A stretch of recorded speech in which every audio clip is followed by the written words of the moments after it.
now we can proceed with Hypecast 268. Welcome back, everyone, for this week. We are recording a little later than usual. I mean, by a day, but we're here nonetheless. We have some stuff to talk about, though. I mean, I guess it worked out because there wasn't too much this week, other than a couple of games that came out by the end of February and all that stuff, and right into March, we cracked into the beginning, I guess, of March Madness for those who keep up with college sports. But anyway, hope everyone's been doing good. This is indeed another week of the Hypecast with yours truly, as always, Sean, aka Hawk525, with the co-host, as always, Zawa, by my side here, with Red in the background from Final Fantasy 7 and all that goodness. He is now playable in Rebirth, so that is to be worth noting, you know. And then I got Barrett in the back because I can't help but really like Barrett. And it's funny because Barrett and Red kind of have like that sort of chemistry, you know, camaraderie. Exactly. Yeah. You kind of see. There you go. You got the physical one. I got the collectors. Yeah, you got the collector's stuff, right? Yeah, I got. Yep. And now I need to find a CD player. Yeah. You know that rare thing. Yes. Because it has fucking a disc. Damn. CD player. Well, I mean, your PlayStation can play the CDs, I'm sure, right? So, the PlayStation 5. If not, then I'm going to be shocked, actually. It's like one of those lost technology. I know, right? Now only plays DVD and Blu-ray. Which I found a lot of people are like, what, when they bought the deluxe edition? A CD? What the hell? Japan is like, yeah, Japan still uses CDs for their music. Yeah, they still have Tower Records, for crying out loud, so it's actually pretty popular over there. It's like Japan loves their physical disc. Mm-hmm. Their physical media, yeah. That's why there's so many of those like retro gaming stores and such, and even like video stores, surprisingly, including like VCR and such, or cassette tapes and all that stuff. Cassette tapes and VCRs, yes. DVDs, VHSs, yeah. And I think they still have. Remember back in the 90s, some families, if they were rich, they had the big ass disc movies. The laser disc, yes. Yeah. I still have my collection. Do you remember HD DVDs? That was with the brown or red. The red case, yeah. Cover. Yes. Yeah. They lost the. I think. Yeah, they kind of lost the. They lost the race. The race, yeah. I think the only one I owned was Lord of the Ring: Two Towers. Yeah. I don't know why we had that one on that format, but it's like we have that one. Yeah, it's kind of just there at the time, I guess, you know. But anyway, speaking of physical or something that's lost, I guess, I don't know. I don't know what I was going with that, but anyway, I wanted to segue into fighting games. So somehow, some way, I mean, I guess you could say fighting game. I mean, does celebrate the oldness. Yeah, and it's physical. Yes, fighting games. Yes, both metaphorically and sometimes off camera. Yeah. I've seen some. This battle is about to explode. Go ahead. I've seen some, tournaments here in Hawaii. Like, yeah. Some guy goes 3-0, and let's just say altercations happens right after they get off stage, and it's like, oh, you mean 0-3? 0-3, 3-0. Same thing. A fight's gonna happen. You're Yeah, just going like, yeah, one way or the other. put it like this. Somebody got 3-0'd in that process, is what you're saying. Yeah, it's kind of pretty much. Someone got 3-0. But sometimes you get a 1-3 if you win that fist fight. Man, I don't know, man. I don't know. But anyway, so let's go. There is some fighting game stuff to talk about. Nothing like super new, but some stuff to talk about nonetheless. So let's start off with this. So yes, Capcom Cup. Let's talk about that for a moment because that's over now. We got that out of the way, and that was quite the top 16 up to 8 even, because a lot of the big names got crushed. They got kicked out. They were out because just I mean, I guess it's hard to say. I mean, big names like Minardi got out. Although, to be fair, he got taken out by Fudo, so there's that. Yeah. But even before, like, people would expect to see, Angry Bird to come out, Minardi to come out, but then you can have like all these like other sort of lesser known names like Lashar, for example, but Lashar actually plays KOF, so it's not exactly like an unknown or anything like that.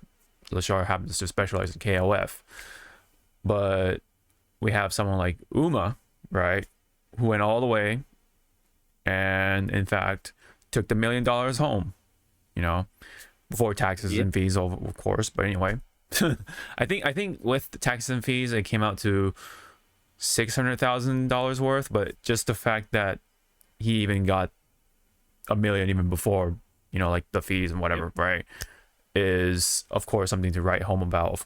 Absolutely, no one expected for someone like Uma to win it, and of all the characters to win it with is Juri, right, in a sea of Kens and Luke's and some peppers of some peppers of JP here and there, and then even DJs, right, to an extent. So yeah, Juri, man, took it gladly. I mean, instead of Ken, Luke, whatever, right? It's kind of. I wonder because of the Capcom Cup, because like that old saying of the developers, when they make tournaments like that, they use it as a base, like, okay, who needs to be nerfed, who needs to be buff. I kind of hope they don't do that this time around. Yeah, like they should wait just a little bit longer to finally do some balance changing. Yeah, I get what you're saying, but it's already kind of begun once Ed came in, because Ed's already out at this point. Yeah.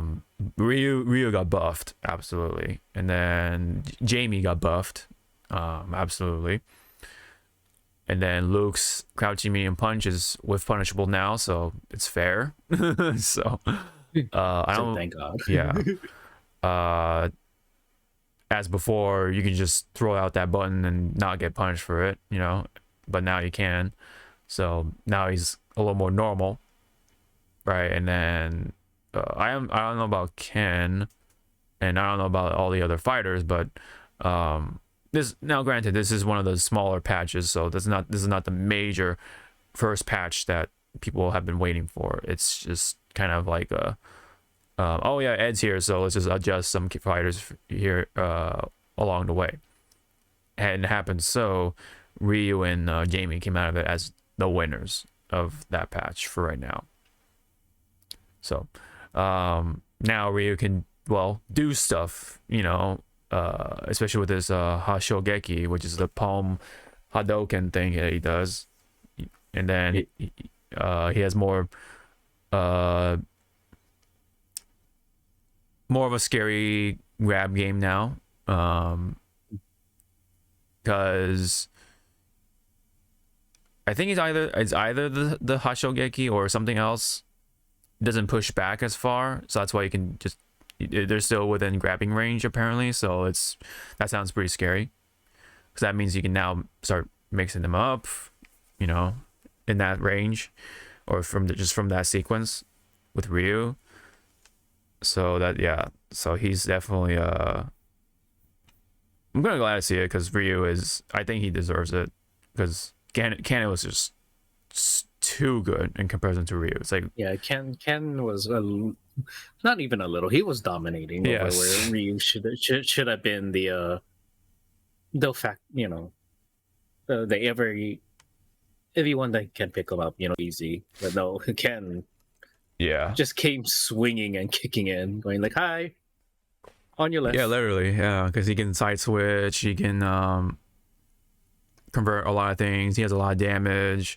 He has a good throw game. He has a good mix-up game, corner game, all that stuff.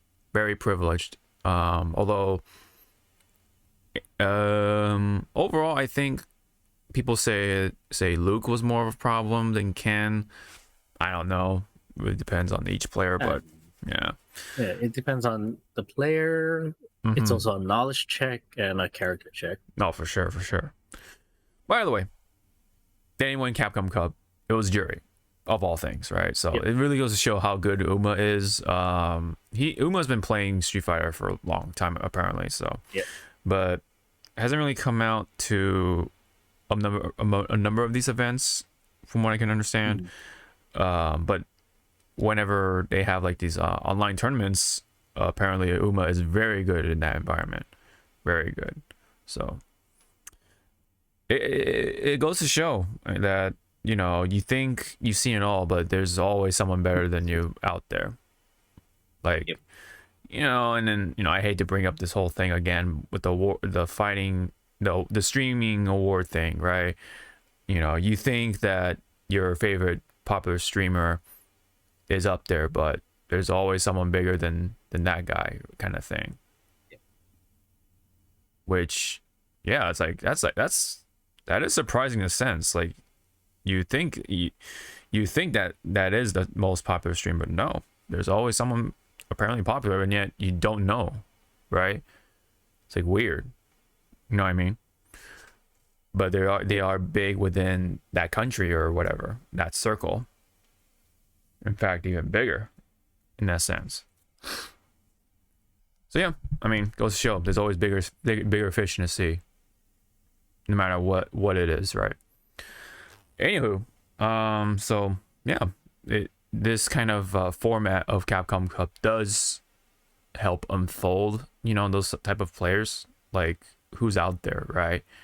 Whereas, people have been asking for the point system to come back, where you gotta attend to these like offline tournaments, and I'm assuming now online tournaments too, to accumulate points, and then that's where your like placings are determined, rather than, hey, you won this regional, you are secured for Capcom Cup for sure, kind of thing. Yep. There's been debate about that, whether they should stick with the regional system or like the point system. I mean, from a more casual standpoint, like how do you, like, as you're as a viewer, right, for the most part, how do you feel about that? I think, yeah, because if you, as a casual, if you know about the point system, you're more comfortable in seeing that to versus like a different format. This current format, I think, needs a little bit more tweaking. Oh yeah, just yeah, a bit. Okay, that's fair. It's kind of like that old saying, on paper it sounds good, but in working order it looks like, oh god. Yeah, I mean, oh god is not exactly what I would describe it with, but it definitely does raise a few flags, maybe, in a way, I guess, because it's like, on one hand, when it comes to the regional stuff, yeah, you get to have more representation, but on the other hand, the point system, it really shows, like, it kind of shows like how dedicated the players are and how willing they are to play, and then yes, there are people who want those opportunities but can't, because they can't fly, or they can't, like, you know what I mean? They don't have the sponsorship and stuff like that. So that's why these online tournaments bring out these people who don't exactly have those opportunities. So it's not like, you know, the point system is, you know, by far the best system, right? It has its pros and cons, and same with the regional stuff. It does have its pros and cons, you know. But it's definitely to each their own kind of thing. They both have their points, no pun intended. But you know, because again, you get to see more of these countries, right, being represented, like it's South Africa and all that stuff, you know. You get to see newer faces more likely, you know. But yeah, I mean, maybe it does become less fair in some other areas too. And I think also they definitely need to do actual seeding next time instead of just like, you know, selecting these balls, you know, the random selection and then put them into these groups. Yeah, what did my friend call it? Yeah, he was like calling it like, why did they do the whole bingo balls? Yeah, the lottery system almost. Yeah, it's kind of like a lottery. Or he called it the mega bucks balls. Yeah. He's like, why Yeah. mega bucks? Yeah, the lottery system. Yeah, kind of. Yeah. That was pretty strange to see, like kind of new and such, but you know, it happened, and that's what we got. Yeah. To which I like for these big tournaments, you know, like Evo and Capcom Cup. I mean, in my head, a perfect world would be like for those, as we were bringing up earlier in this conversation, ones that, you know, don't have sponsorships but they have to pay out of pocket. Yeah, there should be like some way for those tournament organizers to, you know, just help out the person. In an ideal world, yes. Yeah. But then when you do that, then, you know, who can say that, you know, a really big person, like I'm just going to say like Blue River just goes like, oh yeah, I don't have any sponsors, so could you give me a free, you know, plane ticket. Yeah, and then it becomes like this privilege thing and favoritisms and all that stuff. So that you know. Yeah.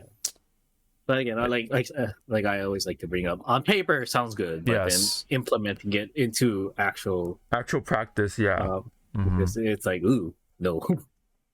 Let's tweak it.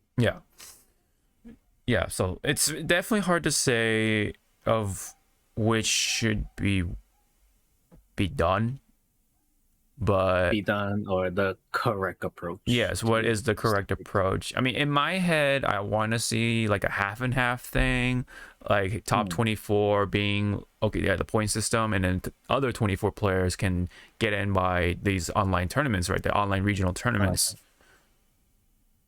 Yeah, kind of. Which kind of. And also, if we had more, let's say they did this for like Evo. Point system, and then you have the regionals. If we had more days in Evo, which never gonna happen, right? We'll have, you know, one big tournament for everyone that did the point system, and then another one who did the regional. You know, just have like kind of like two tournaments, and then they somehow merge when the numbers get smaller. They merge, and then you have that. That was happening in some capacity because of COVID. Yeah, some capacity. Because we had Evo Online because of COVID. So in some capacity, that was it. That was it. So I don't know about when it comes to Evo. I kind of like to see it as just an open bracket thing. Anyone can get in. You know, you gotta travel, sure, but that's just how it is. You know, that's what kind of makes it special, right? Whereas, so if every tournament were to do that, it's kind of hard to set itself apart even further, right?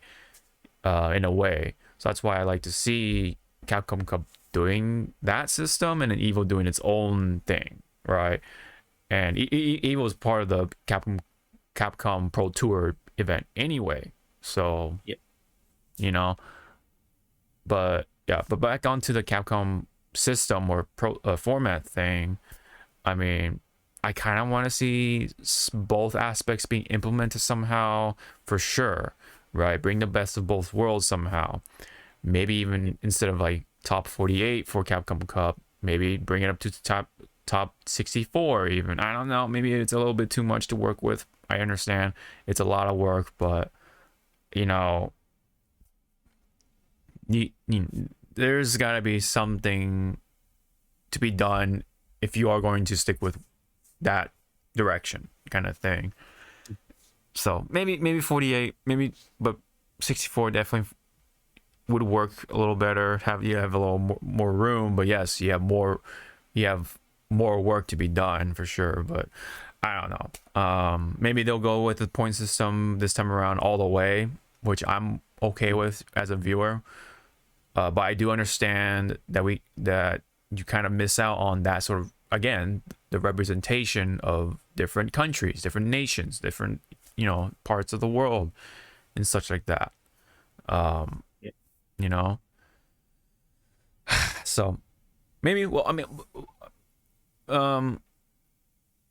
maybe things are different now because of how the internet works, how, philosophies have sort of gone into or evolved, quote unquote, even. Because not long time ago, but like several years ago, right? When you look back on like Street Fighter 5 and Street Fighter 4 and stuff like that, there was a lot of Asian players, especially Japanese players, always in top 8. They're always like dominant, and you always see like the 1 or 2 American players, 1 or 2 this random country, and then stuff like that, right? You have the 1 Korean player or 2 Korean players, that sort of thing. But it seems like nowadays, other countries are starting to sort of catch up.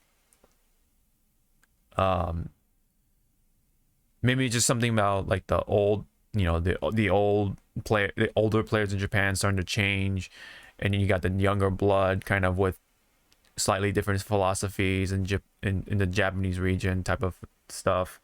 Same with other Asian countries, obviously, but maybe it's something about the younger players too here, in just the US alone, or just different countries, right? They've started to maybe adopt and be inspired by the Japanese players and start to implement that into their sort of workflow. I don't know. Maybe there's a lot of things, maybe. And that's why they maybe start to finally caught up to the Japanese players. Because I think the last time, let's check out the last Evo bracket. So, for top 8.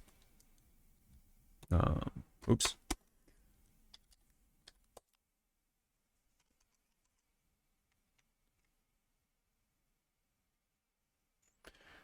Where's the?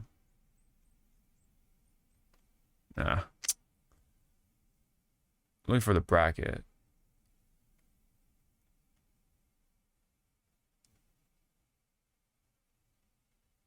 Will this work?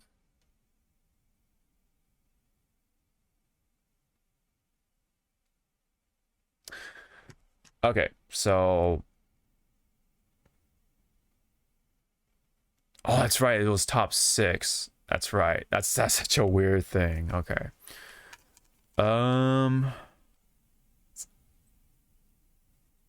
Well, even with top 6, yeah, you still have more Japanese players. You have 1, 2, 3, right? And then, but then you see the other 3, right? So it's sort of half and half, right? With Angry Bird, right? You have Minardi, and you have Punk, So it's not so much Japanese dominant, even in top 6, right? But now it's split. Now, granted, yes, if we go by top 8 format, I think Nemo would have been in it. So 1 more Japanese player. So, it is hard to say exactly of where things are right now, but yeah, I mean, don't get me wrong, of course, Japanese players are still very strong, right? Yep. What I'm saying though is that I think other players are starting to kind of catch up, right? Whether it be U.S. players or players from Dominican Republic, Pakistan, and or just Middle Eastern regions and so on and so forth. So,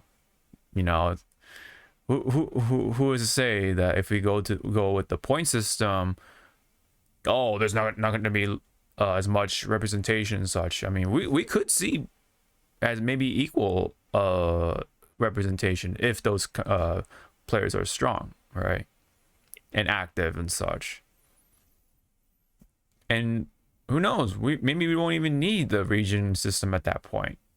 We would have plenty of representation, fair representation with the point system at that point, but we have to let it play out for next year, maybe if they do stick to that direction, and give it a couple of years even, just to see like what is the best format for Capcom Pro Tour / Capcom Cup. So any other comments on that specifically? No, I think we just covered up. Yeah, What we wanted to say. yeah, just a couple of extra notes. Yeah, a couple of other extra notes. I mean, first off, did you actually watch like top 16 / top 8 for Capcom Cup? Here and there. Yeah. And then I saw like the tail end of the final fight. Yes. And then afterwards on Twitter, I just watch clips, and then I found on Twitter, High Fight, like a breakdown. Yeah. Of it was called the $1 million checkmate, and they broke down like what happened. Right. How did this happen? Because of this equals to this, and because of that he was able to do this. Yeah. That stuff with Chris Wong was like pretty crazy, because I think it's really that the one moment that kind of like shook him, that kind of broke him almost, or if not did. And it was the moment where he tried to beat Jury with the projectile super, but I don't know if he forgot or just like wasn't aware, or just like said fuck it, he tried to do the super, but then the low projectile from Jury hit Luke and killed him. So I felt like personally that was like the turning point for him, and especially when you see his expression and stuff like that, it was definitely significant, one way or the other, that kind of stuff, right? But I wanted to specifically mention though the production was very messy. I would say in a way. I mean, first off, what the hell was with the music, right? Like why did you keep playing JP's theme? Why fucking even a little bit of Zangief, right? But mostly JP is like, what the fuck is going on with that stuff, right? I wanted that one was biased. Pretty much. Yeah. I want to know the reason behind that. Like, what were the rest of the music files like corrupted or something? Like, what was going on with that stuff? I mean, last time I checked, there's individual character themes, right? Like, there's plenty of other ones. I think there were some here and there, but like by the time we got to top 16 and such, it was just JP most of the way, if not, 100%, which became, of course, the meme after that stuff, right after Capcom Cup was done. You got to see the Simpson meme, right, when Homer just barges into Bart's room when he's sleeping, and he's like, oh, this and this, that's happening, blah blah blah, wake up, but then when Bart screams, it's JP's theme, right? So it's like, goes to show how annoying it was. I was doing a watch party on my stream, and it was fucking getting on my nerves, man. As much as I like the matches themselves. Yeah, like hearing that is like, did you guys not create a playlist? I don't know. See, it's weird. And not the only, like, the cherry on top too. It was like always blasting, and then they have to like lower it. So it's like man. So someone wasn't checking their balancing I and don't know. their Yeah. audio output. The sound guy or whoever was in charge was just not on top of it, man. Not doing their job for some reason. So It'd be like, sir, it's like, hey, can you tell Raph to like lower it? mm-hmm. Raph's deaf. What? He's like, what? I know. You hired the deaf guy to do the job. Yeah, no. The sound side of things was just not it. Let's just put it that way. And then like some of the weird stuff with the interview of the second place guy right after the match for grand finals. I was just like, what? Damn, okay. And then even like Rob TV like kept it short for the sake of things, because they were interviewing Chris Wong right then and there. I was like, what? Okay, that's really weird, because obviously they're likely going to be like too depressed or whatever, right? A little down, in that moment, like, no breathing room or nothing, just like, hey, how do you feel right after you lost? And then when they interviewed Uma, they didn't even have a prepared translator for that stuff. So Cien had to step in at last minute to speak. I think it was like either Mandarin or Cantonese. I forget what it was, but yeah, Cien had to step in, and Cien was like one of the players. So it was like, wow, for some reason they just didn't have translators prepared or whatever. It's just weird, Also, remember, everyone, this is Capcom Cup. They should know their target audience, their target players. Mm-hmm. Let me go down. Yeah. So again, it's like you're just staring. Like if you were there, I bet you some people are just like staring, going like, "What?" Yeah. And another kind of notes to kind of like nitpick. For some reason, like they just couldn't choose to have a crowd mic or not. So like you heard the crowd sometimes, and then they were kind of like loud at times. It's very strange. A lot of things. Yeah, see, even Logan. Yeah, you see Logan tweeting they playing it again, and the picture of the guy taking off his headphone, and that's because of JP's theme. Sage was like, oh yeah, listening to JP's theme for 7 hours, and that kind of joke. Oh yeah, here we go. I might as well play right here.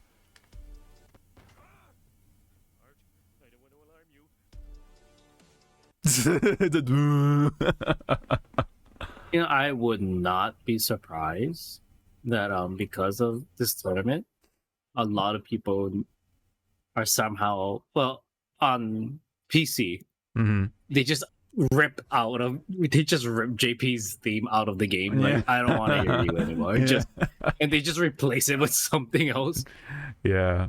There were some funny little random screenshots here and there too with Fudo's picture.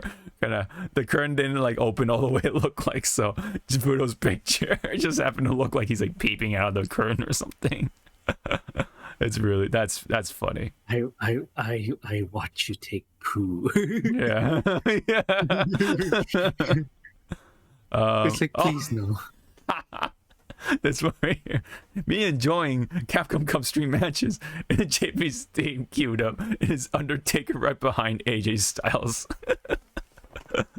Oh, that's funny.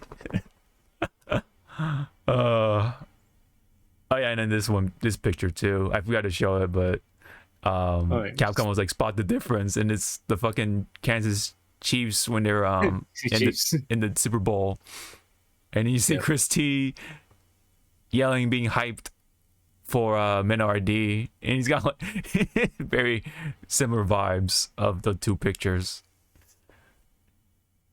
You even see like the vein on Chris T, like goddamn, man, he's getting hyped. Yeah, he was saying something. Yes, very, very strongly. Very strongly, yes, for sure. Very similar fashion with this player from the Kansas Chiefs yelling at the coach, you know. Gotta love it. I still love the meme with, you know, the Kansas City Chief. It's pretty much the scene from Iron Man 1. Tony Stark built this in a cave. Oh yeah. What a bunch of scraps. Yep. Oh, and then Gaji-kun got third with Rashid. Like, damn, man, shit. You know. Did any of our characters make it at least like shown? Like your Manon, my Manon, your yeah, for Zangief, yeah, no. They only showed up in the groups with no top 16. Unfortunately. So, pretty much no quote unquote grapplers. No. It was yeah, even the Manon player I think got no. Well, no, actually Manon almost got the last chance qualifier spot, but didn't make it because of Problem X. There's some Blancas, but because you know Menardi obviously and Problem X, but they got kicked, or they got booted out because you know they lost, and then I mean if you want to count Lily because Problem X also picked Lily, there's that I guess, but I don't know if that even happened. But anyway, so yeah, even I was like, yeah, Jerry wins Capcom Cup, JP theme blasts, and then. Oh yeah, so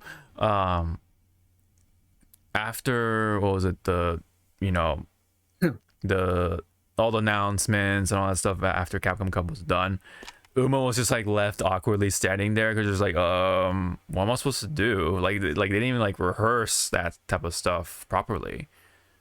No top 8 medals. So so what you're telling me, there wasn't like, you know, usually with award show there's or not award, award show, there's like escorts, yes, right on stage to usher you like, okay, this way. I guess they couldn't borrow Jeff Keighley's big ass teleprompter with an arrow going, get off the stage, that way. Hurry up. Hurry up. Yeah, no transfer prepared, no what do you call, like proper sort of like ushers and stuff like that, escorting, stuff like that, like, so they definitely did not rehearse this like at all, like they just weren't prepared for that part for some reason. And this is Capcom, so they should have been on top of that. They've done this for years. Like I don't know why they fumbled on that part. Yeah, so no medal ceremony. I don't see that's the thing. Did they ever do the top 8 medal awards ceremony thing like they kind of do with like Evo and such? Like I don't know. I don't really remember that stuff. But either way, Uma was just kind of just standing there awkwardly, you know. It's like so it was kind of like hard to watch. And then, like I said, like the sound production was subpar. There were some other technical difficulties that were happening too. I forget which one it was, but a lot of nitpicking for sure for this Capcom Cup. You know, this first one for Street Fighter 6. But yeah, I mean, you know, the cherry on top was, of course, the constant JP theme being played every fucking time someone won a match or the match is about to begin or something, whatever. Just JP and some Zangief here and there for some reason. It was really random. So something. Maybe the music shuffle thing was broken or something. Like, I don't know. I know you look at the music playlist. JP. Yeah. Zangief. Yeah. JP. Maybe, I don't know. Maybe someone fucked with the shuffle thing. I don't know. Maybe it's just simple as that. I have no idea. But yeah. Again, in a perfect world, what they should have had, like, a stream deck ready, with the buttons. So, like, let's say a match is done, and let's say the winner is Chun-Li. So they just start playing Chun-Li's theme, and just let it rock. Yeah. And then for the next fight, they play the or to, like, start the next fight, they just play, like, I don't know, the lounge music, and then just let the game play, and then the winner. Oh, today Luke is the winner. Okay, play Luke's theme. Something to, like, match what we're seeing to match what the music should be. Yeah. I get it. I definitely get what you're saying. So hopefully, next Capcom Cup they're on top of that stuff. It definitely was a lot to be desired, more than expected, especially for Capcom having to do this for years. They were pretty good at it, and then all of a sudden with Street Fighter 6, I don't know, like, what was up with that, but maybe they're trying to do something new and they just didn't pay attention to other things. I don't know. Maybe the whole, like, regional thing was I don't know, maybe I don't know if it was a regional system that kind of, like, rocked their boat, but I think it was just bad production workflow or something. I don't know. Somebody was not on top of their game for sure. Obviously, I don't know who to blame. But let's not get to that. Yeah. But let's just hope for a better Capcom Cup in that area, and also, of course, with how they're gonna do the formatting for the actual thing. Of course, most importantly, is it going to be the point system? Is it going to be a regional system again? Or is it going to be a hybrid of sorts? We'll see. Maybe they'll do a point system for each region. I don't know. But maybe...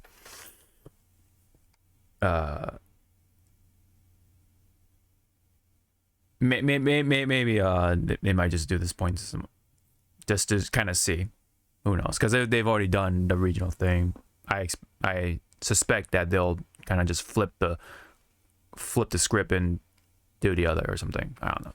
Anyway, let's gonna move on from Capcom Cup. If there were, so I wanted to end it with this at least. So because Uma won the whole thing. Obviously, he won a lot of money. There's this whole thing about Uma being a huge fan of VTubers, right? And then so Giuna, I think he was, like, translating for someone on Twitter with a quote tweet saying, apparently Uma received an invite to Red Bull Kumite after winning Capcom Cup, but he is unsure about attending because it overlaps with HoloLive 5th Festival and his birthday. And then on an update, he said, or Giuna said, he chose HoloLive Fest. That's so funny. Damn. He really likes VTubers, HoloLive stuff. So that's pretty funny. Hey man, it's your money, make yourself happy, right? Kind of thing. And then there's, of course, somebody or people were memeing on Uma, using that money to just donate to VTubers and stuff like that as well. Like, the simp bucks almost. So I thought that was kind of funny that they're kind of, like, playing on that. So, yeah.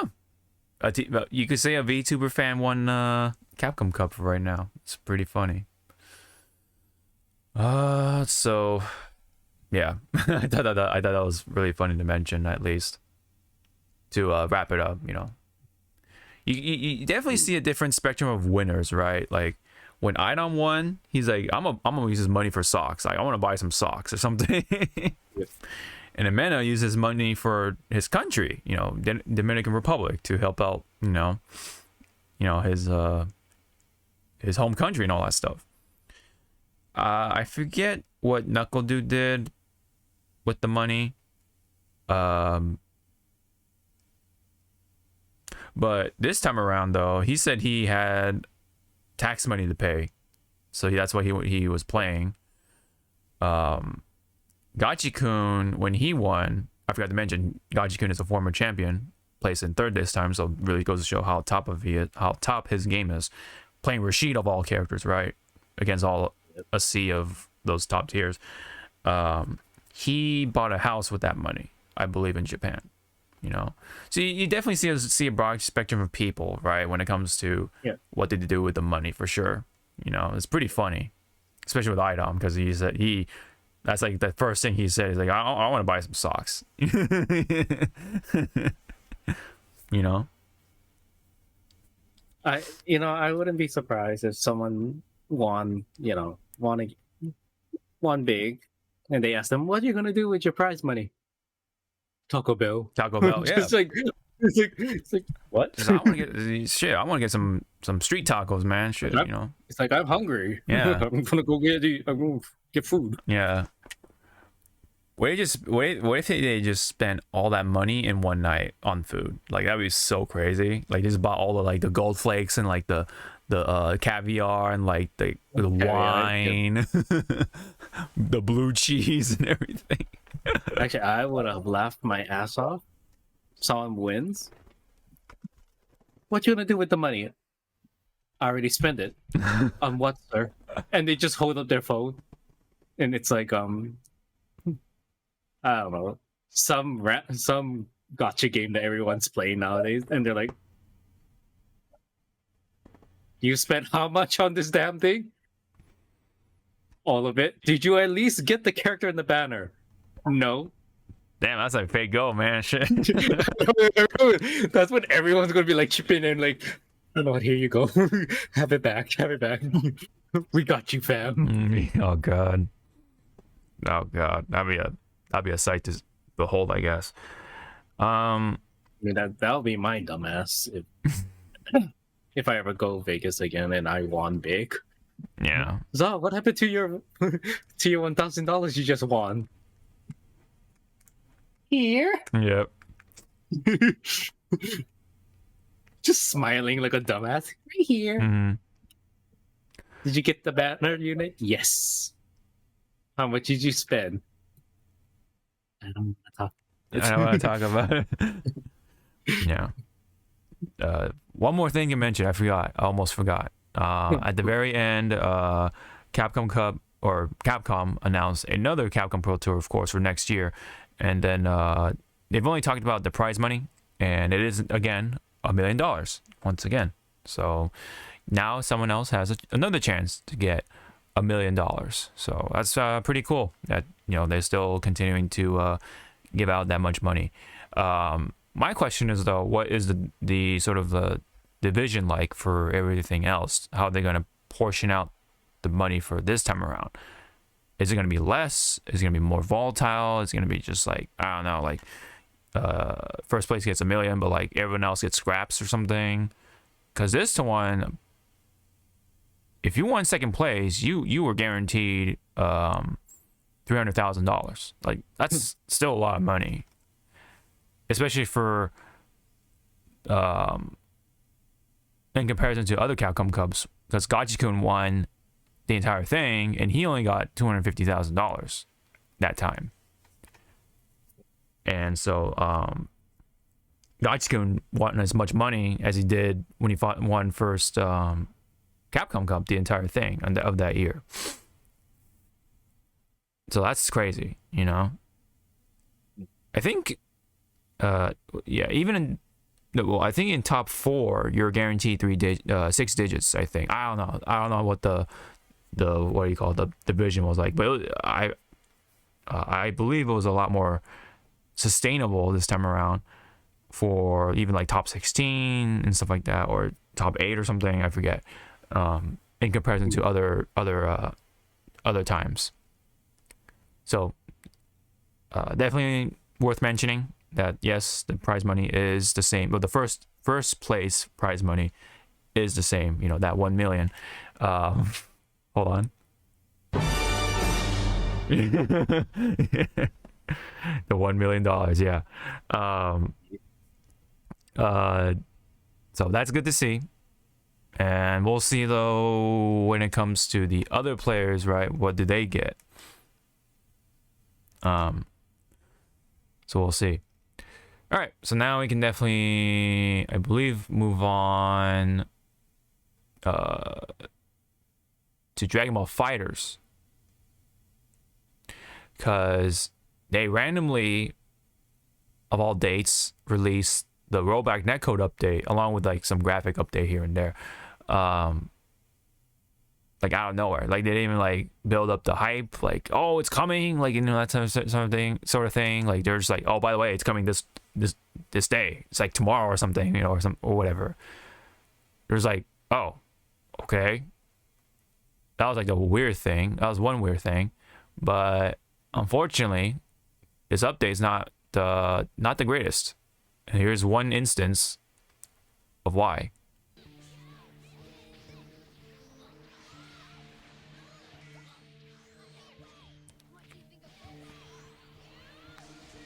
Here it comes.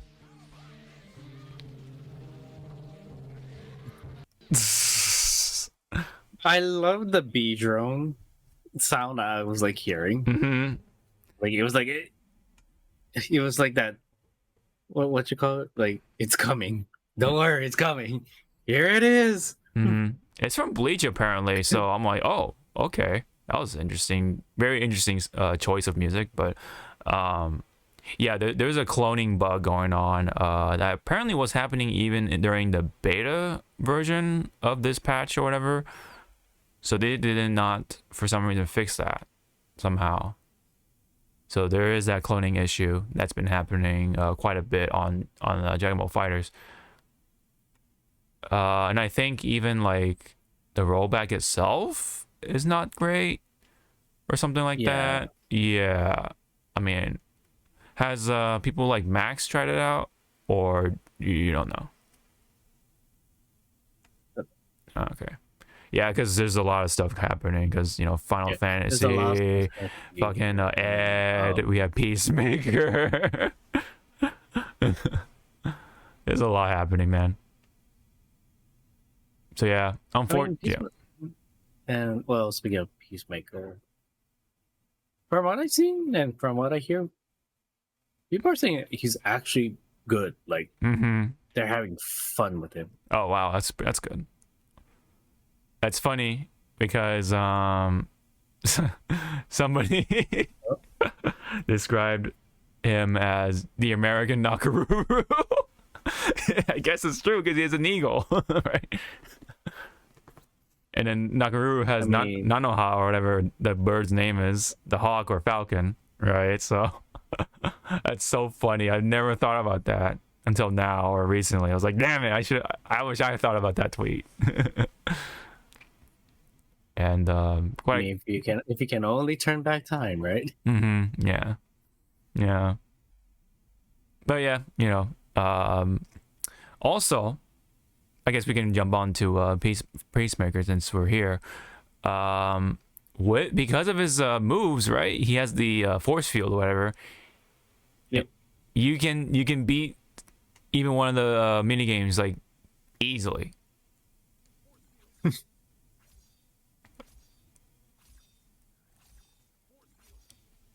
Literally just standing there spamming force field.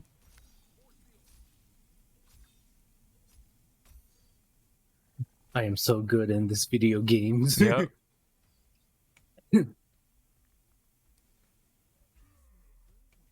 I like the victory screen thing. That's pretty funny. Yeah. A lot of references. I do wish the song played. Like, do you want to I wish it played. at least the music part, like the guitar, right? Like yeah, that would have been kind of nice, right? Something, right? Just to kind of put the cherry on top. But yeah, I mean, you know, he got the pelvic thrust, so it's at least something. So I thought that was funny that no one tested this, you know, in the minigame part. So I thought that was pretty fucking funny. Actually, now that I think of it, that victory pose, one of the victory pose of Peacemaker,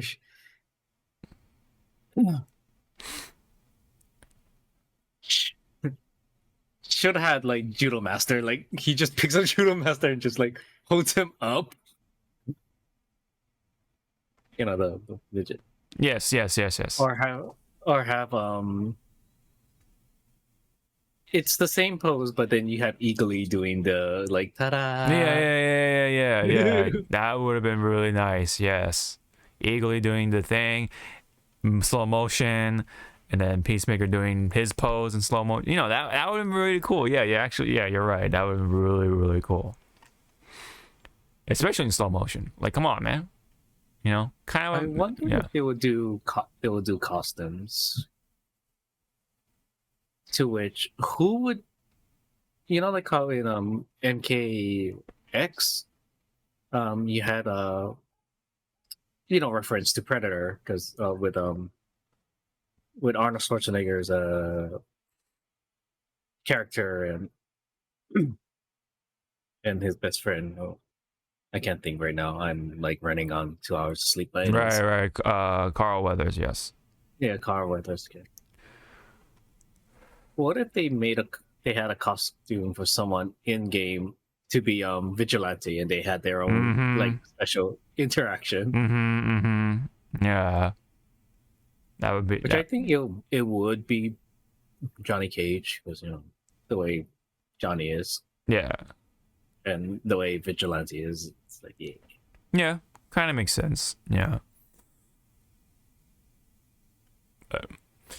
Anyway, yeah, it seems like people were liking Peacemaker, and I guess plus Eagly. So I also have you seen what Eagly can do to the cameo characters? No. If you summon it just right. No. So apparently Eagly can interrupt cameo characters, like the end. Oh, wow. Opponents. That's actually pretty big. Yeah, he's okay. Wow. If that's the case, then in a sense, if you play Peacemaker, you have 2 cameo characters that you're playing with. Yeah, in a sense, yeah. Wow. And I'm like, excuse me, this looks illegal. Like this should be illegal. It sounds illegal for sure. Yeah. But we'll definitely see how it plays out in the competition. Like I think Max retweeted like some of it, and I was like, "Oh Jesus!" Yeah, especially if cameos are like a big part of the game, and Peacemaker can interrupt them in the right hands. Then he's basically anti MK1 in a sense. Okay. In Hypecast. Okay, hold on. Let me drag it over to here. I was like, holy shit!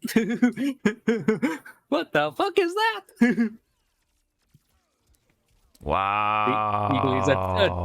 Interrupts Kano. It's like, nope, you don't touch my friend. Wow. Oh my god, you can interrupt it that far? Wow. Yeah. Oh my god. Right there. I'm like, Jesus. Dang. Yeah. So I think that's why one of the reasons why everyone is liking Peacemaker is because you can lock your opponent out of using their cameo characters. Yeah, as I'm saying, like I'm pretty much like he's anti MK1 right now, unless they're gonna have cameos allowed to have armor, at least like one hit of armor or something, and I'm guaranteed those cameos are gonna be picked every fucking time, you know, if that's gonna happen. So I would hate to see that because that's going to be meta fucking shifting for sure. If they have somebody who allows that. So, but yeah, I mean that's funny, man. That wow, Eagly is but let me see. Eagly can't be called in true block string, or yeah, true block stun. Oh, okay, so in actual true block strings, you can't do that. Okay, you can call him during a gap. Not sure what's the frame. You can't call Eagly if you're holding down. You have to press stand and press down switch stance if you're crouch block. And then yeah, pay to win DLC according to somebody anyway. So yeah, it definitely depends on how good the other player is and if that character has good block strings. So there definitely is a catch to it, obviously. So basically, you have to be more on top of your game because of Peacemaker. So, but that is pretty funny. Like he kind of is like a knowledge check character against people who kind of know how to play MK1, but not quite for each character. You know what I mean? So you kind of like, especially if you're a good Peacemaker player, you can gatekeep those players. So that's gonna be pretty annoying. All right, so one more thing from fighting games. Let's go do it. We have more on Monk for DNF Duel. Previously, we did kind of see a teaser, but now we kind of see a little more from Monk. So let's go check it out.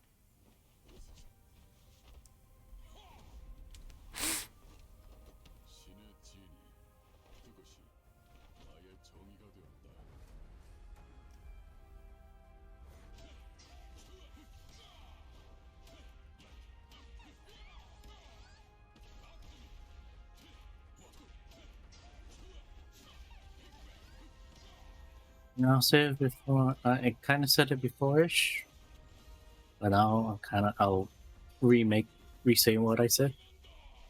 It's like they're learning how to make the fucking trailers.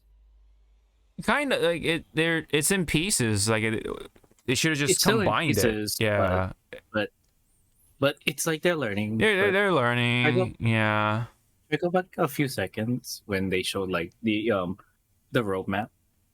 Oh yeah, right here ish. So it took them 1, 2, 3. Oh, sorry. Go ahead. About four-ish updates on this roadmap to finally go like, so this is how we make trailers. It's like, yes.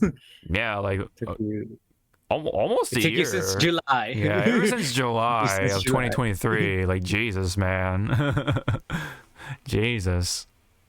And then we have one more character coming this year, so at least for this season. Although, yeah, I'm not sure if they're gonna do another season for DNF, but we'll see. Miracles happen, so.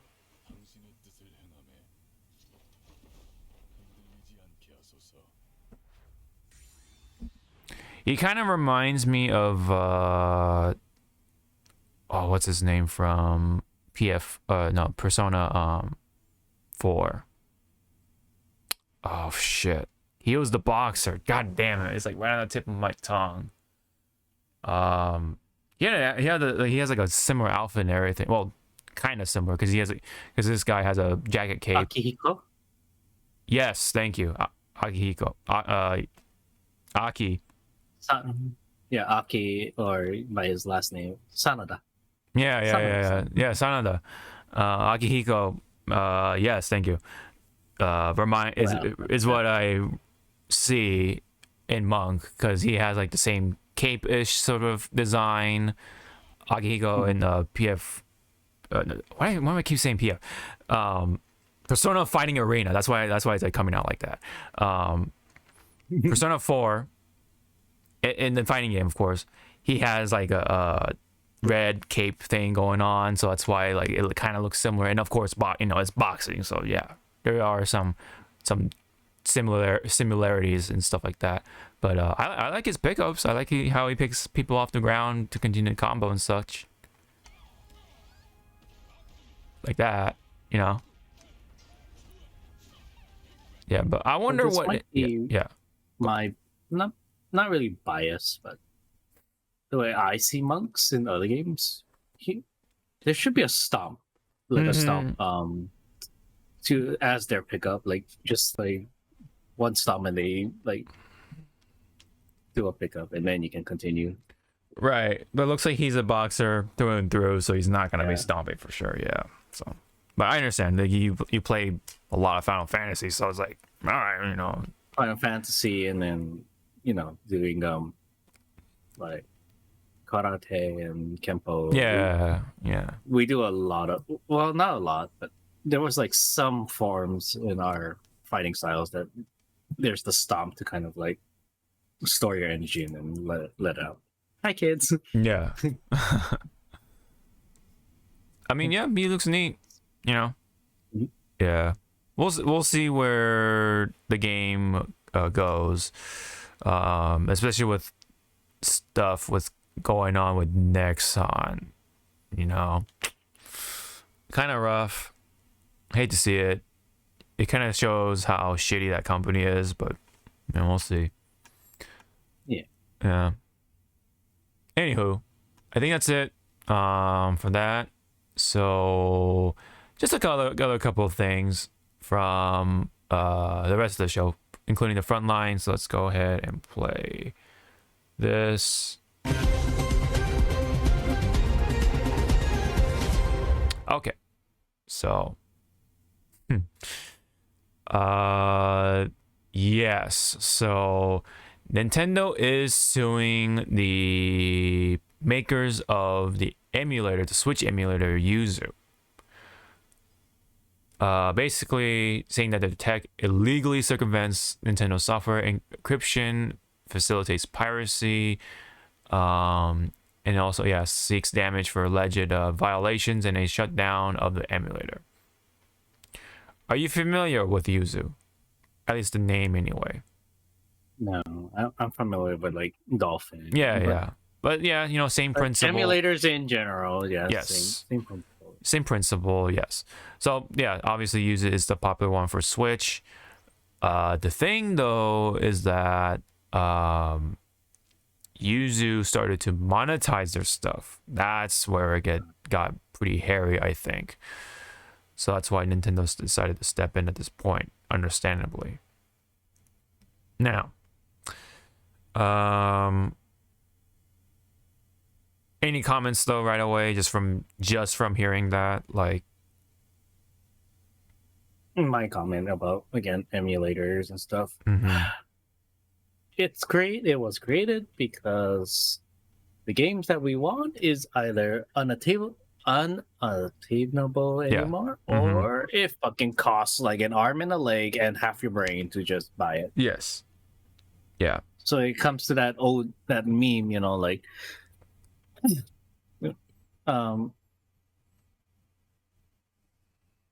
it's, you know, I'm gonna call it the dummy face guy. He's gray and he's like, you know, they put like the word bubble, and then he has his on his forehead, Nintendo. You guys gotta stop doing emulations, or else what? Or else. And then at the bottom, like some little child be like, okay, then just re-release sure, you know, those games that we want.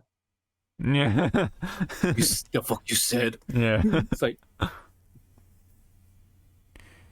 come on, Nintendo, you don't have to like what's it called, remake or high definition, you know, some of these games that we want. Just release the damn thing. Yeah, put the thing on the virtual console or whatever. Like, damn, man, shit.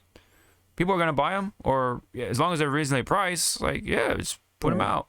You know, none of the fucking remake with this HD graphic enhancement, this and that, and you know, all that stuff. Like, just port it to the Switch or whatever, and you know, make it accessible. That's really the issue here. That's why these emulators are popping up, because of that, of your actions. And then, and then it was like someone kind of called it out on Nintendo, saying that the Virtual Boy thing on the Switch, like, it's basically an emulator when you think about it. Yeah. With a Nintendo price tag. Yes. Of course, there is the issue of Yuzu monetizing their stuff, though. So obviously, That's the biggest one. It's like, I think it's like, if they didn't do that shit, right, it would have flown a little bit longer under the radar of Nintendo. But then all of a sudden, once you put money, right, right, catches the attention, right? Yeah. So there's a lot of things. Not exactly black and white. In some areas, obviously. So, yes, in the end, yeah, Nintendo is kind of right to do this. It's their product, whatever, right? But obviously, morally, there's a lot of issues with Nintendo over the years. They just don't understand what people really want. They're just kind of just like sticking to their guns, acting like dinosaurs on a lot of other things. They just barely fucking let people upload videos about Nintendo games, right? Like it's kind of ridiculous of how long it took for them to sort of be like, all right, we'll let you do it or whatever, and come to realize like, yeah, like, it helps all parties at the end of the day, not just them. It also helps out you, Nintendo, and such like that, and let people just like celebrate their passions and blah blah blah and stuff like that. But obviously right now they are on super corporate mode. Like they just want to monetize every fucking little thing, including the nostalgic stuff, and make it as hard as possible to fucking access that shit, man. You need fucking to pay up money. You need to pay up Nintendo Switch Online, which is funny because I ran out of that shit just recently, so I have to fucking renew it again at some point.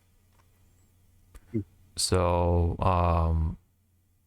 things like that. It's just they are just like, why are you guys pirating our games? And yet at the same time, like you're kind of implying like they're just making it as hard as possible to access these games. It's like you're hating yourself, but you just don't care to see the big picture of why.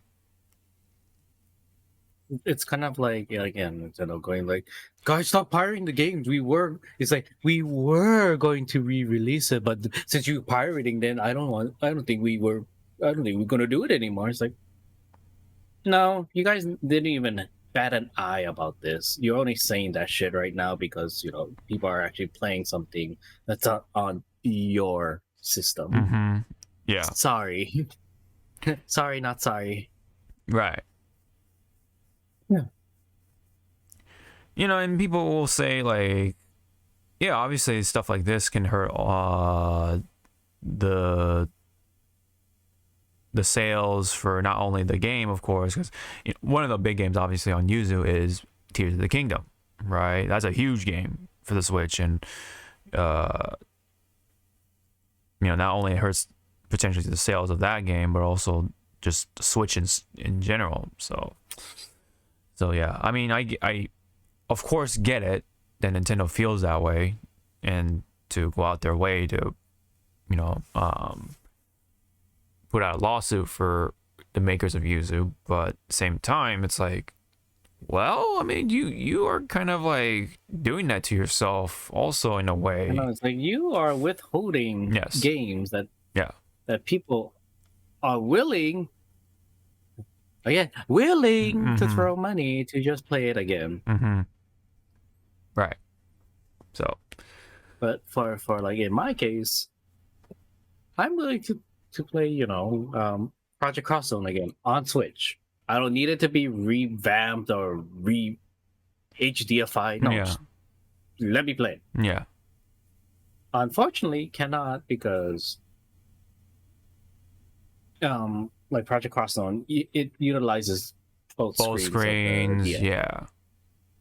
To which, I mean, they did it with The World End With You, but then it looks like it was a great big overhaul, like how to make it onto one screen. Right. So if I wanted to play Project Cross Zone, I have to find my 3DS, to which I gotta buy another battery for my 3DS. It's not holding a charge, so it's Yeah. kind of like. So which I'm curious. How much does like a new battery for the 3DS cost? Let's take a look. Yeah.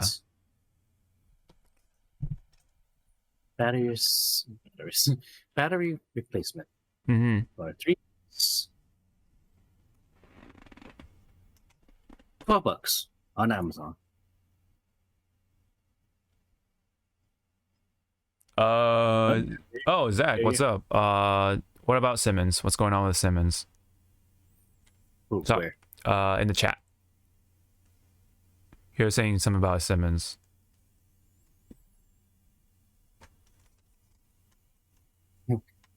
Explain, my dear, explain. Who knows? Sorry, I was, He didn't say. we're caught up in this topic, so yeah. So so how much is it for the battery? Did you find it, or? Oh, $12. Oh, okay, so that's not For that bad. replacement. But when it Yeah, comes, not bad. yeah. But for those who don't have Project Cross Zone, how much are those games? If someone were to try to buy a physical copy, Physical copy, sealed, unsealed. oh, the monk from DNF Duel looks like Simmons, or Simmons looks like the monk from DNF Duel. Okay, all right. Yeah, I can definitely see that. I can definitely see Simmons attempting to cosplay as DNF monk. That would be pretty funny. All right, so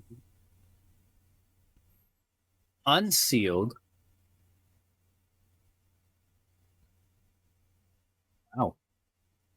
Okay. Cheapest is $70. $70. Oh my god. And then there's someone selling just the game without the case. and the manual for 27. So if you don't care about the case and manual, there you go. Right. That's still ridiculous though. Like everything at $70. Like fuck, man. I want to see this game.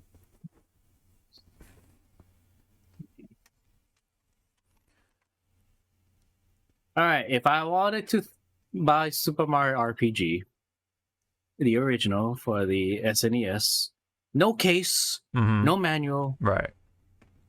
$90 plus $7 for shipping and handling. Jesus Christ, man. Funny, I haven't finished the remake or whatever. Same. Yeah. Just haven't had time for it, man. SNES Super Mario RPG with manual, so game and manual. It's on a bid. 4 days left. Current bid is $13.50. There is no buyout yet. Okay. I mean, yeah. Damn. Well, either way, I mean, Nintendo's gotta fucking get their head out of their ass one way or the other for sure. Because stuff like this is what's promoting piracy in the first place. You know, like I said, they keep just hitting themselves, and they're just like, "Why are you hitting you? What? Why am I getting these bruises and the black eye and all that stuff?" You're doing that to yourself. And they're pretty much doing the what's his name? It's that show that was on Adult Swim, where a lot of the memes came from. Huh? It's the Eric Andre show. Oh, When he did the gun, yeah. When he shot, yeah, Hannibal. Yeah, it's. he's like, "Bang! Why are people not buying our games?" It's like, Yeah, that's stuff, man. It's like all the shitty practices, especially with the what you call the 3-pack for the Mario game, right? Like the Sunshine and oh no, yeah, being limited time. What was it? a limited run, and then it's like, okay, it's done. Bye. Never again. Yeah, of course, doing that shit's gonna piss people off, man. Like, of course, that's gonna make people be like, yeah, I'd rather just fucking go on the emulator and play Mario Sunshine and shit. But Nintendo's Imagine, like that mentality of like the limited run stuff. They did that for like Smash. Oh God. How many people will be fucking pissed? No way. Dude, the Smash community would be pissed. Because, you know, like the tournaments and stuff, they'd be pissed. You want this physical copy? Well, it's only going to be on store shelves for a month. Yeah. After that, goodbye. Even digital, right? Like, even the digital purchase will be limited. Can you imagine? Yeah, dude, I don't want to imagine a world like that. Maybe somewhere in another world, another Earth, maybe that's happening. I pray for their mercy, man.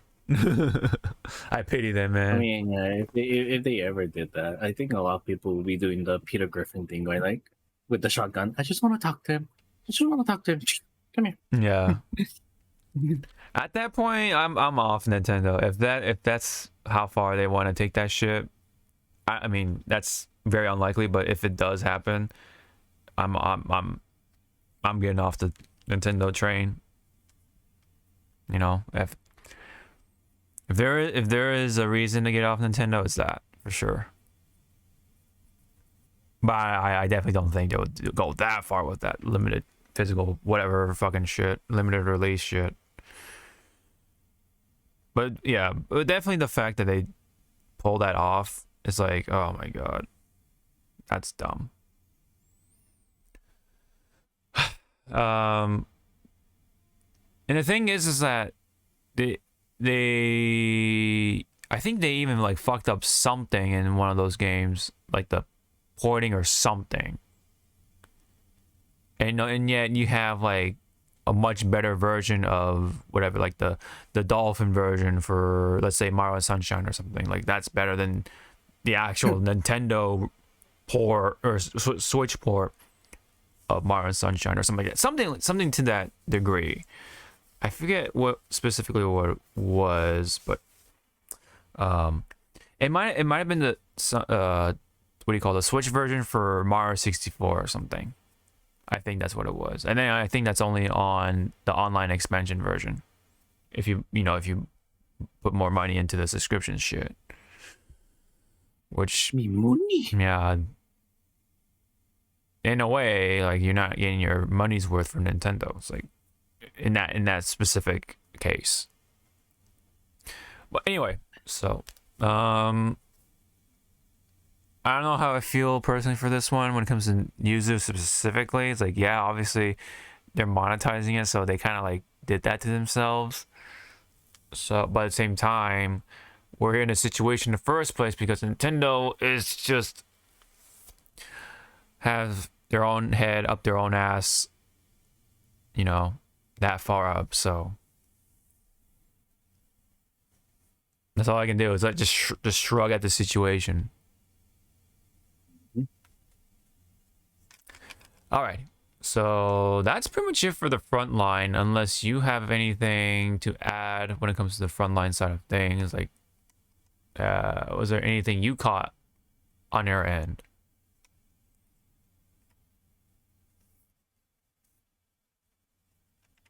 Well, besides the release of Rebirth. Well, we'll talk about that later on. Yeah, later. Like frontline. No, pretty much we could just say this is pretty much this week, this previous weekend for now is like everyone's ghosting each other. That's pretty much my front line. Everyone's ghosting because they're playing remake. Yeah, Rebirth. Rebirth. Oh, frontline. Fucking I remember Helldivers 2. Oh, what happened? So one of the planets that was almost so in Helldivers. I'm gonna kind of like speed run the lore. Okay. So Helldivers 2, you're trying to liberate planets from automatons and the bugs. Mm. You know, so it can be part of the Super Earth. Okay. So on one of the planets for the automatons, it was almost there, you know, to be liberated. Yes. And then all of a sudden, nope, poof, it went. It got taken over by the automatons. Oh. So on their main Twitter, you know, like they were saying like, on this day we lost X amount of players or troopers who fought bravely to try and liberate this planet. And you know, the whole Helldivers 2 community got a little upset because some people were like, wait, we were about to liberate it, what the fuck happened? Then another following tweet came out saying like, asking like, what the hell are you developers doing, blah blah blah. So here comes their response. Well, we only have one person who's the game master. Like they use D&D terms, like the game master creating their own little story about Helldivers 2, and and I'm giving you the summarized version.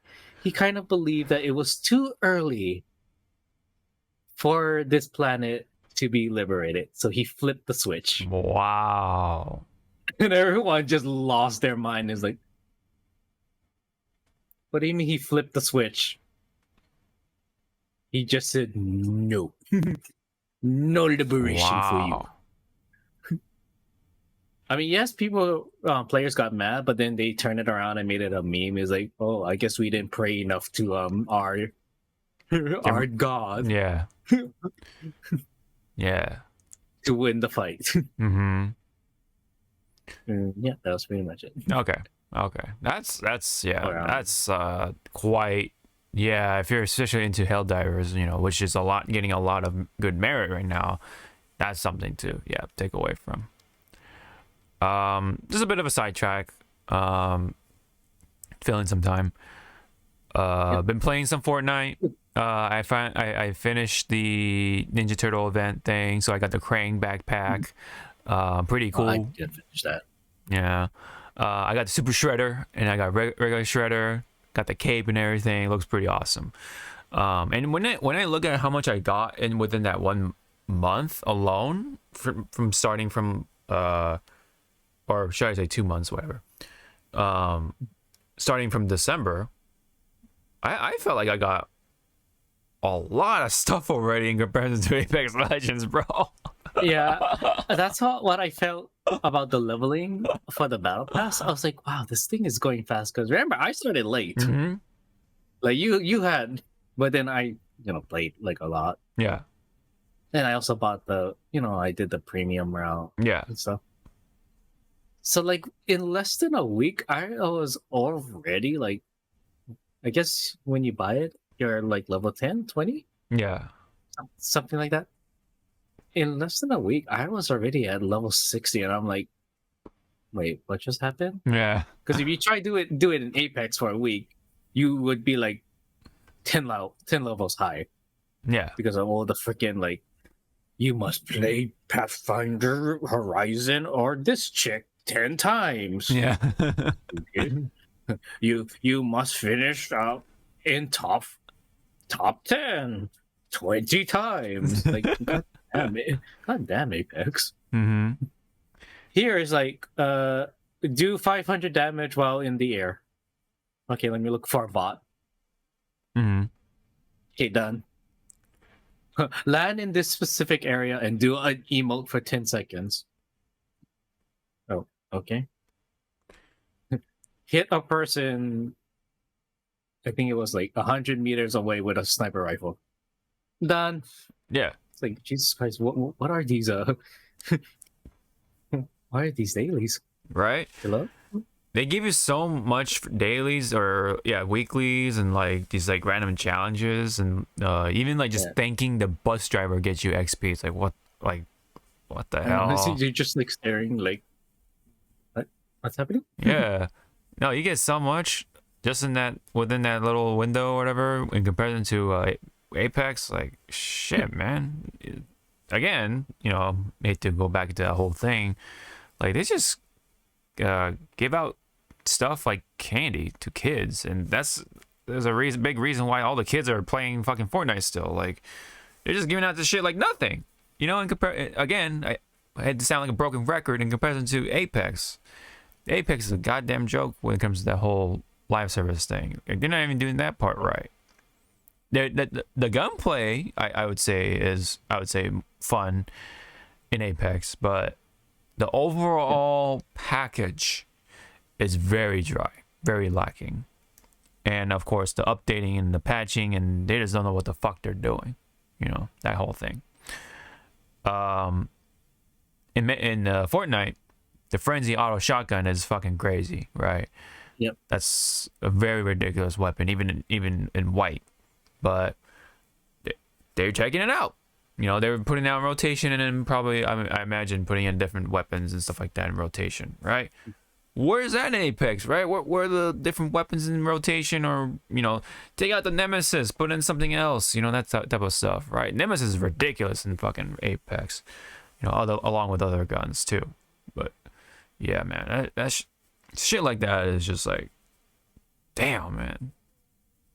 When you like you were saying, man, like when you look at the challenges for Apex and when you look at the challenges for Fortnite, on top of the battle passes, man, it's like night and day. There's so much that you could do in Fortnite that you can like get stuff done, right? You have a vehicle. Oh, you can yeah, you know, you can do the emote thing. You can just heal up, you know, for points. Oh, finish in top 50 or whatever, stuff like that. There's a lot. There's a lot to. They have a lot more dailies. They have a lot more weeklies to get done.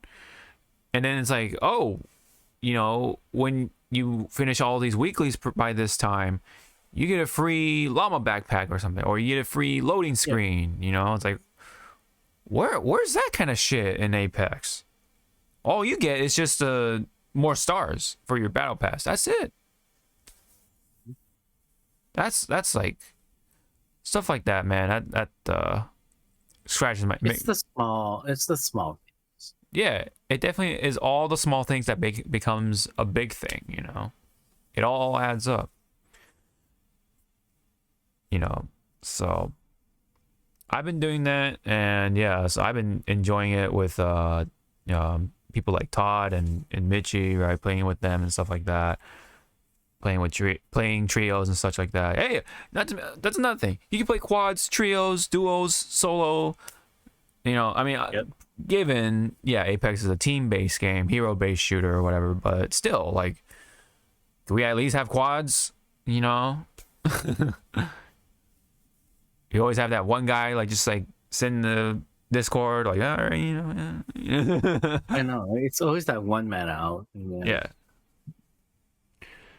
But in Fortnite, we have the option to have another, you know, have that dude playing with us, right? Like, yeah, until you get that one other dude. It's like, oh, you guys have room? Oh. Yeah, I mean, that's a rarer occasion. So yeah. But anyway, so Fortnite doing everything right. It's still popular for fucking reason, and it's got all those collaborations and all that stuff. Oh my god, that Final Fantasy collaboration was a joke. But anyway, I'm not gonna get into that anymore. So I see why. You know, I made fun of Fortnite when I wasn't playing it at the time. You know, I was like that the boomer or whatever, you know. But hey, now I'm a believer. I see why. I see the appeal. Having to go from Apex to Fortnite, I see the difference. It's like, wow, you know. So that's pretty much it on that part. So in the games side of things, let's go play the sound.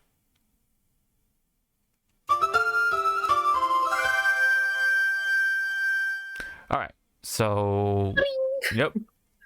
Nintendo, right? I mean, yeah, I know, but anyway, Pokemon came out with their presentation. Not much to talk about in most areas, unless you are really into like Pokemon Go and blah blah blah. Pokemon. Oh, what's the League of Legends one? Conquest or something like that. Yeah. Yeah, and then there's Masters, right? Pokemon Master EX. Blah blah blah. No, remember when it first came out, everyone thought it was Pokemon Master Sex. Yes, yes, yes. I remember that. Oh, look at this screenshot or this pause screen. It's the mewing thing that people like to do nowadays, or duck face, depending on what area you're coming from. Yep. But anyway, so yes, this is so funny. Anyway, so the TCG is not becoming, but it has a mobile app version thing. That's happening. Even with the pack opening and everything is like very much in there in digital form. I will admit, like the EX stuff, when you get like the full art versions of those cards in your phone, they actually like animate them, so that's pretty cool. At least they're like stepping it up. I like to give credit there, right? They're doing something that would make sense in that media, right? Like on the mobile version, right? Yeah, if you're gonna have a mobile version, spice it up, right? They're not just digital versions of the cards. They actually play something. They actually have some sort of animations and graphics and effects and stuff like that. So, all right, kudos to them. They're making use of the media. I like that. I like seeing that. As someone who, yes, has collected cards in the past. Stuff like that. And then you have, it's called TCG Pocket, by the way. Actually pretty long presentation on that. But of course, very last thing, right? They teased the next Pokemon Legends game, which is now featuring I think it's supposed to be the future version of Luminos, or when they're building Luminos. I forget. I'm not sure where. It has to be a future version. But anyway, so instead of like yeah. So instead of in the past, like in the Diamond and, let's call it the Diamond and Pearl version, right? Arceus, Legends Arceus is in the past, with Hisui being sort of that past land or region for Sinnoh. Now Kalos is getting some sort of like Legends thing. Again, whether this is in the future or a slight past, I'm not sure where this is going, but it's called Pokemon Legends ZA. And now this is essentially like the Z version of Pokemon X and Y. Remember that one? With Kalos and stuff like that? That generation? This is the long-awaited, pretty much the Z version that people thought was going to happen, because usually we have that third version somewhere, some form, whatever. Especially this was during still like the 3DS era. That's why. Now, yeah. So this is kind of like that. And this is going to be releasing worldwide simultaneously. Not this year, but next year. So 2025. So they got plenty of time, seems like, to get this all finalized and stuff like that. So any feelings or comments about X and Y and ZA and all that stuff? Well, I played the hell out of Y. For sure. Okay. I didn't play a lot of X, so maybe this might be my like, let's go down this lane. Let's see what's. Yeah. Because I'm sorry, with Scarlet Violet, I dropped that thing hard like a rock. Like it. Understandable. It lost the appeal to me. I understand. I understand. I guess for Legends wise, I'm interested. I didn't play the other Legend Hmm. Arceus, so It's a very maybe interesting that's something. take on the Pokemon system, I guess you could say, because like the way you battle was very interesting. So I like that sort of take on it. It's like what's what I can say. Um, and as someone who didn't quite finish up X, I would like to take a kind of like the dive into ZA. Obviously, this sounds already very interesting. You know, Hmm. having to see Luminos now on the Switch, right? My worry though is obviously the graphics, right? How it's gonna look, how lively it's gonna take. Now, we also have to remember now, instead of like the grassy region of Hisui, this is all gonna take place in Luminos, not the entirety of Kalos. So it's gonna all take place in the city. Very interesting. Don't know how it's all gonna play out. Of course, we have very very little information. Um, you know, and I guess it is in the past. Um, I guess this is when they're building Luminos, or they're like it's kind of like in an older city sort of phase, I guess you could say. So I'm interested. Um, let me see. Players join the Galaxy Expedition Core and Jubilee Village. Yeah, that was before. Um, yeah, this is just talk. This is just stuff from Arceus. So that's like what you can expect from that to here. So again, it was a fun attempt at something different. Obviously, the execution is left to be desired, but you know, I have fun with it. I haven't done the post game stuff completely, but I finished like the main game stuff, so that's kind of how I felt about the game. It was fun, right? I like the art style for it. I liked how they did things. You know, I wish that sort of philosophy was carried over to Scarlet Violet like more, because obviously they took notes from Arceus, Legends Arceus, and I think in fact they even probably co-developed with these games bouncing back and forth. In fact, right, and then that's just my speculation anyway. But anyway, hopefully with this they took all the notes, and this is probably like, you know, maybe the most streamlined Pokemon game for the Switch.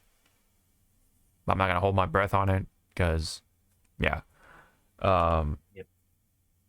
we do have one entire year to wait at least. So, and not to mention like when in 2025, like is it gonna be like March, summer ish? Like, is it gonna be a fall release or winter release? That's like a long time then, right? If that is the case.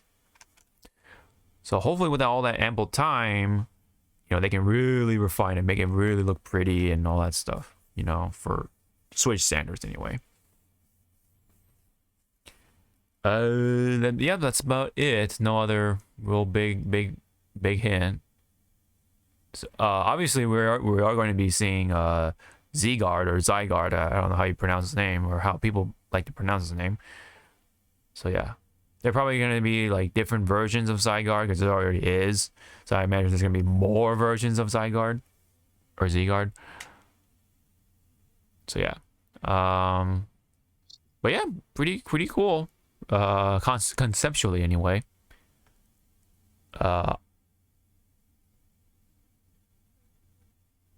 Yeah.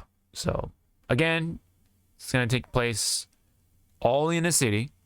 So again, it's like a stark contrast with the forests and grasslands, meadows, and whatever, and then you got the city, right? Boom. You know, you're only in this city.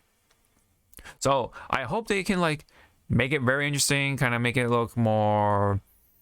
I don't know, like because I think Luminos is supposed to be modeled off of like France or something. So yeah, make it a little interesting, like European wise, you know. Let me look that up real quick. See what they modeled off of Kalos. Let me see. Or not Kalos, or Luminos. So yeah. All right. Yeah, it's a big city in Kalos. Style. No, that's not it. I think. Oh yeah, maybe. I wonder if they will bring back like the contest and stuff like that too. And I remember also in X and Y, you had it was 3-on-3. It was a triple thing going on. So I wonder if they'll bring back that for this one. Oh,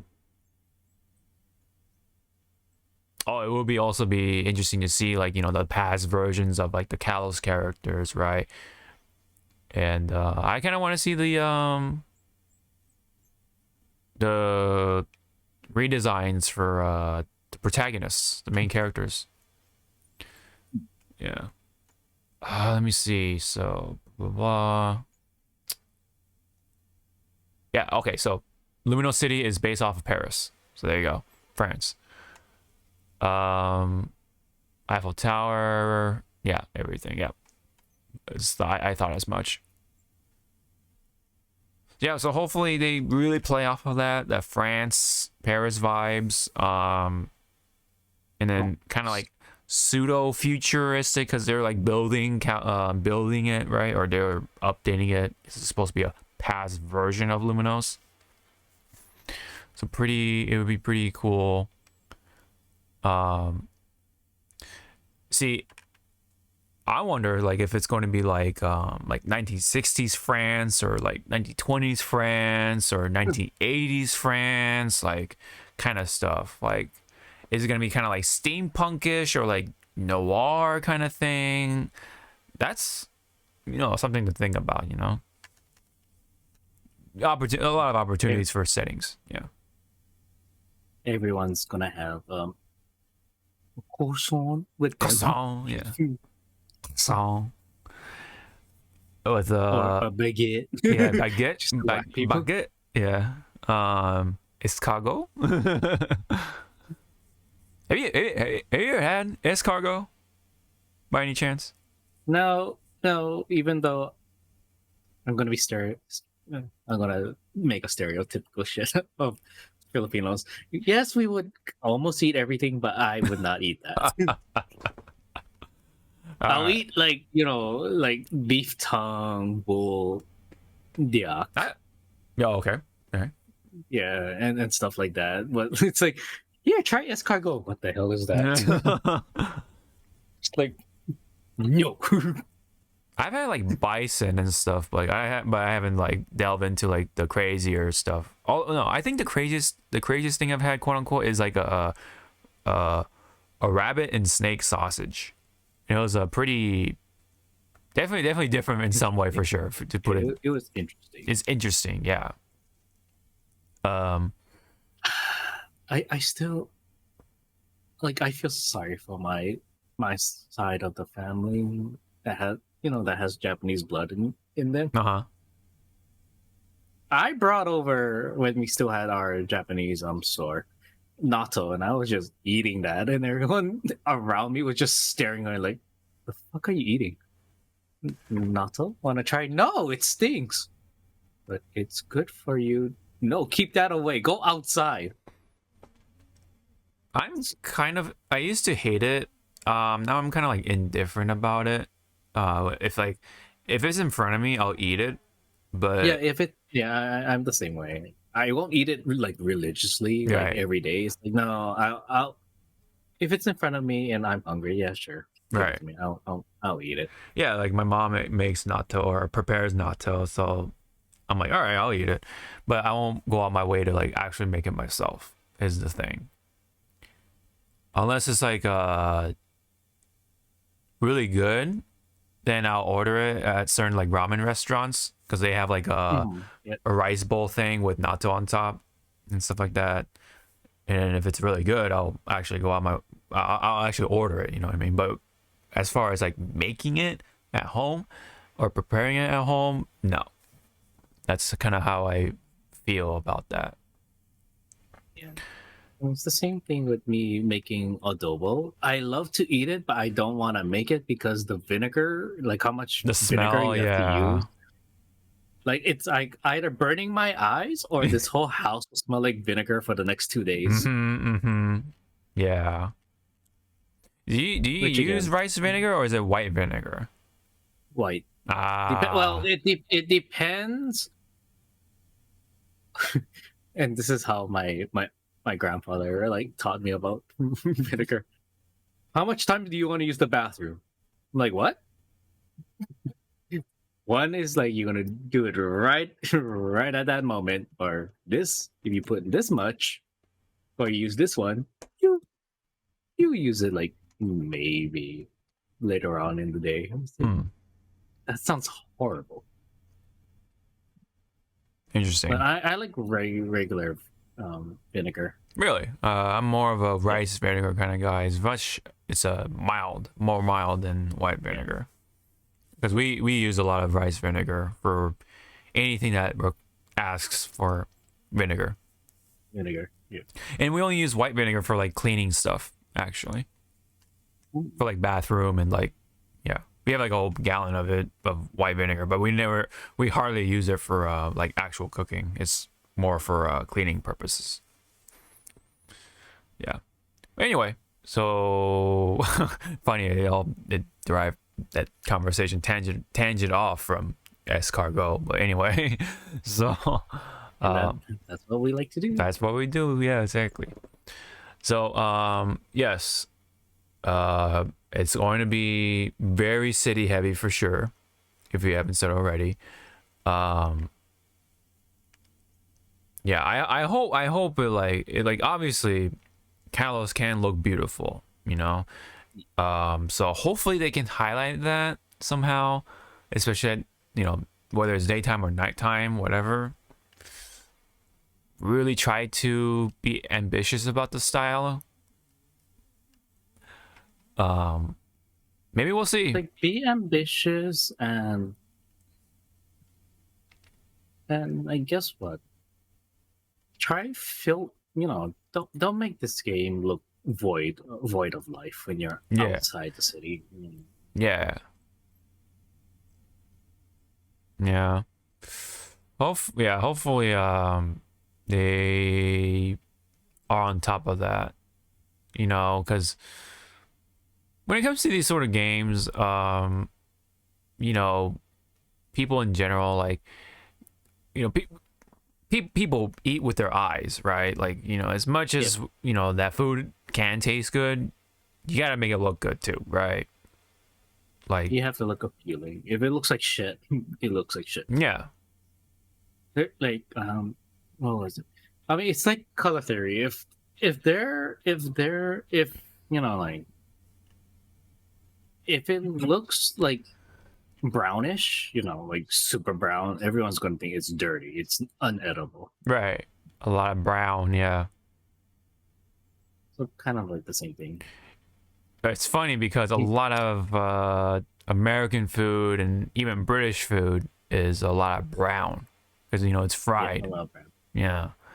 So you gotta like put some like parsley on top or something, like something, you know, just to kind of help separate. It's like you have to distract your eye.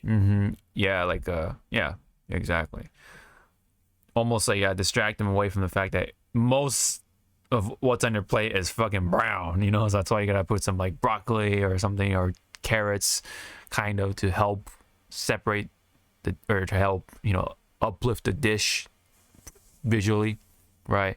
Because you got what, like, you know, a lot of things like, you know, like burgers, fucking pizza, fried chicken, very much on the brown side, right? Very warm colored, a lot of warm colored food, but lacking on the greens, right? I mean, we got Greens, or I find it more irritating at restaurants where the lights do not do the food justice. Like whoever choose like how how much dim of these lights you have to be in these restaurants. It's like, I can't see my fucking food. Yeah. It's like, I can't see my food. When I take a picture, wow, I see, like I see Now the you colors, see it, and then yeah. and it's like when you like go away with your camera, it's like, where did it go? Yeah. I think I've seen people with their the flash on their phone out as they're eating. Cause like it's that dark. Like, come on, man. Gotta Yeah. elevate the lighting a Or little bit. I think it was this one restaurant. I forgot where, but it was in Florida. Okay, red flag. We were at dinner, kind of like dim to fuck. Like Yeah.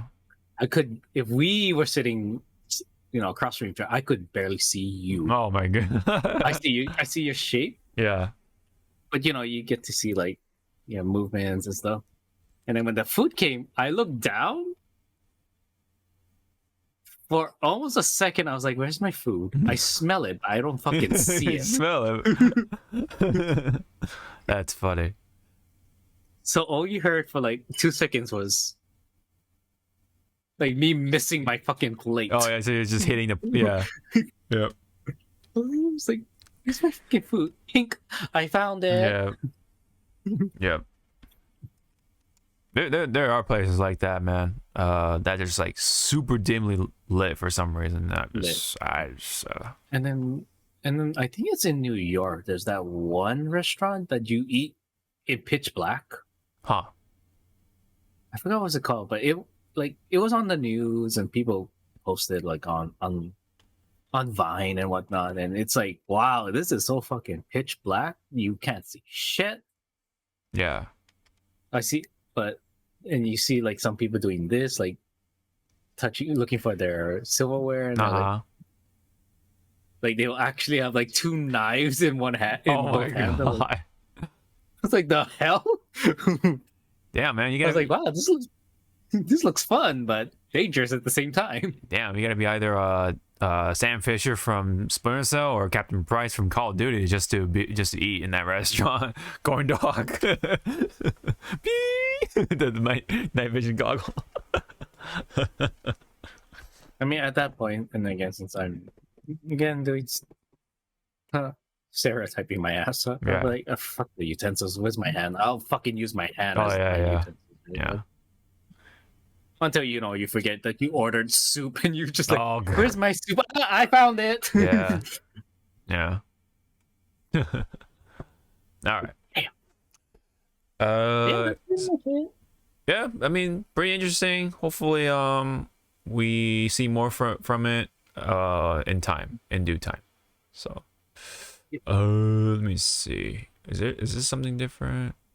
Oh no, never mind. This is the tweet for it, and then that was from Anime News Network. Yeah. So, all right. So since I believe we don't have anything for anime, movies, streaming, series, and more. We'll just fill it in. Just for anime, for those who love that one time I got reincarnated as a slime. Oh, yeah, I believe season 3 is coming out later this year. Oh, okay. Spring, I believe. Okay. There was another one. It's the camp. Oh, Yuzu? Is it like Yuzu? It's like Yuzu camp or something like that? Is that what you're referring to? Yuzu? It's the one with Fel. Fel, the wolf. Oh. And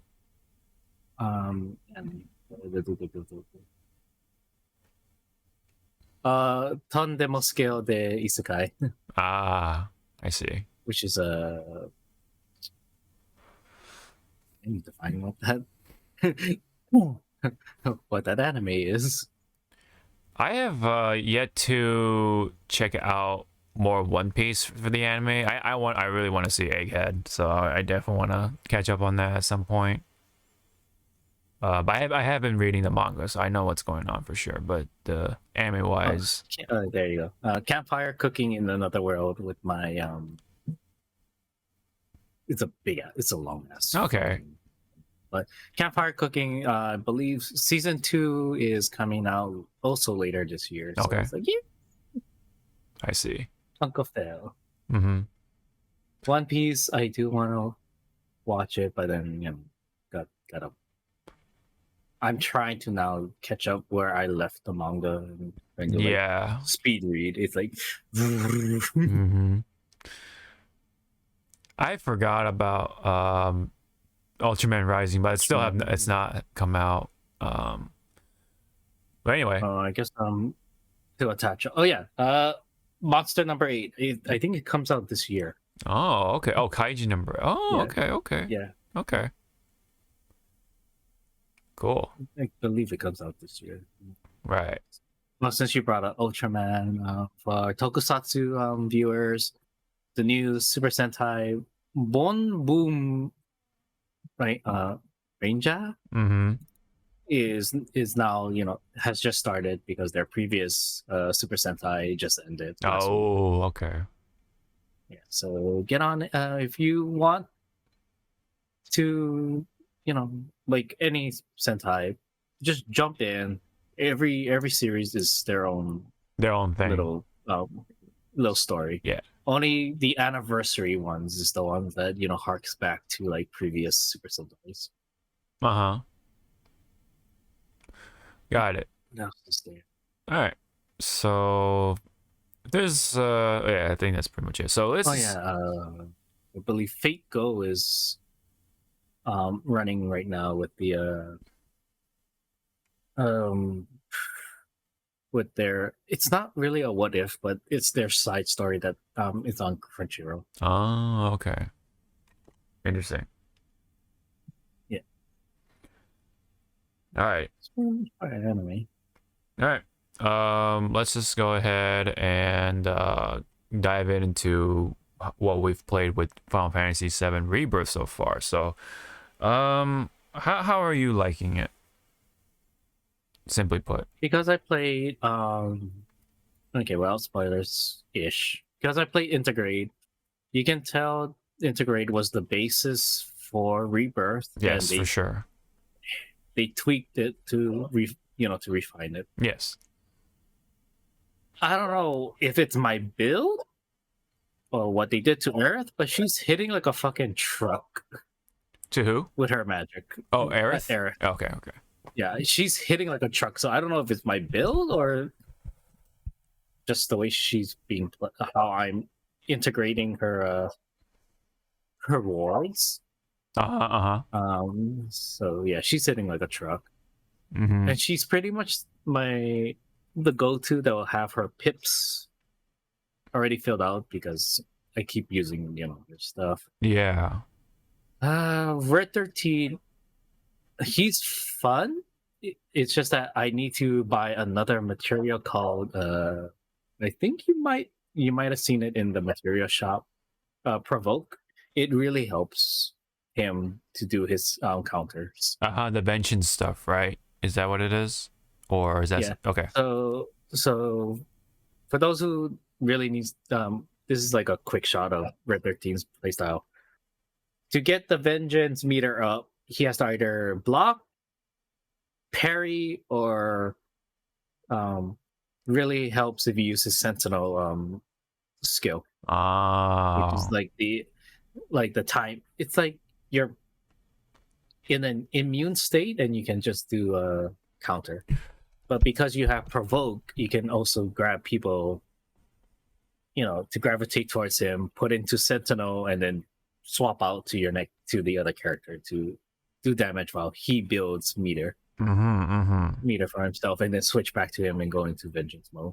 I see. You want to go into vengeance mode kind of mostly in every battle when there's like a lot of monsters. So because in vengeance mode you create a bigger AoE. Okay. Cloud, for those who don't know how to do his air combos, like more easy, just do dodge and hold square and you instantly go up. Okay. Or if you look at your ATVs, your skills, if you see a arrow symbol that goes juice, like a up, that means thing. He'll go up. He will launch his. Yeah. For Aerith, it took me a while to understand her ward jump. Yeah, ward shift. Yeah, so it's pretty much like a teleport, but she can get hit out of it. Yes. But if you have a ward, if you have wards placed on the map, she'll warp to the nearest one. Oh, that's how. Okay. I was wondering. I'm like, Yeah. why is this teleport so short? And then Short, yeah. Yeah. So okay. The most broken, well, it's still broken, is her. It's on her second weapon. Do you have her second weapon? I have something. It was like a guard. No, it was like a guard. I have it as a guard stick, and then something else. I forgot it was like time. Okay, It might have been a time something. I don't know. Yeah, that. Okay. The Corona ward is so fucking broken in early level because she creates a ward around her, and anything that enters, anything that enters except for like medium size and bosses have it is auto stopped, so they just freeze in place and you can just wail on him. Wow. So what I do is just I do that on Aerith, and then I just run into the middle of everyone. It's like, come to me. Okay, boys, get them. Because they're stuck in the air or they're stuck on the ground for like a good time. So you're just wailing like, yeah. Oh, okay. Damn, you got the strat already this early in the game. If you have, and I'm also kind of low-key helping you. Your access material, use it all the time. Yes. Yes, I've noticed that. Yeah, use it all the time. It'll give you big ass hints. How to pressure this. Yes. What is its weakness? What can you do at this point in the stage? Yeah, because especially when there are enemies that have no elemental weaknesses, you're just like, oh, what do I do? Like, then you can just. How do I pressure you? Yes. Look at the side. Look on the left side. Anything in the yellow text. Yes. Yeah. And I'm like, I see. Next. Yeah. I'm happy they brought back they borrowed from FF10 the sphere grid. Yes, I have noticed that. I'm happy they brought that back, but it's simplified. Yes. I just wish, unless I'm being dumb, there's some skills I wanna like take off, but keep, because my list is fucking huge. Yeah. At this moment. Yeah. And at the moment, my main team is Cloud, Red, and Aerith. Tifa every now and then, but she's like situational. Barrett is there to be my tank. Yeah. But I'm making Red 13 as my tank at the moment. Yeah, it makes sense. Because of his counter. Yeah. Again, I want a lot of HP also, for. Oh yeah. Speaking of guard and your perfect parry. It's that materia is purple. I forgot what it's called, but the effect is it'll extend the the window. The block window. Yes. Yeah. Yes. So I had to count like how many characters, because if you watch the trailers, they spoil you like how many characters you play. I was like, how many do I need? I need this much. Okay. I'll buy all of this and then just have it on my main characters right now. Yeah.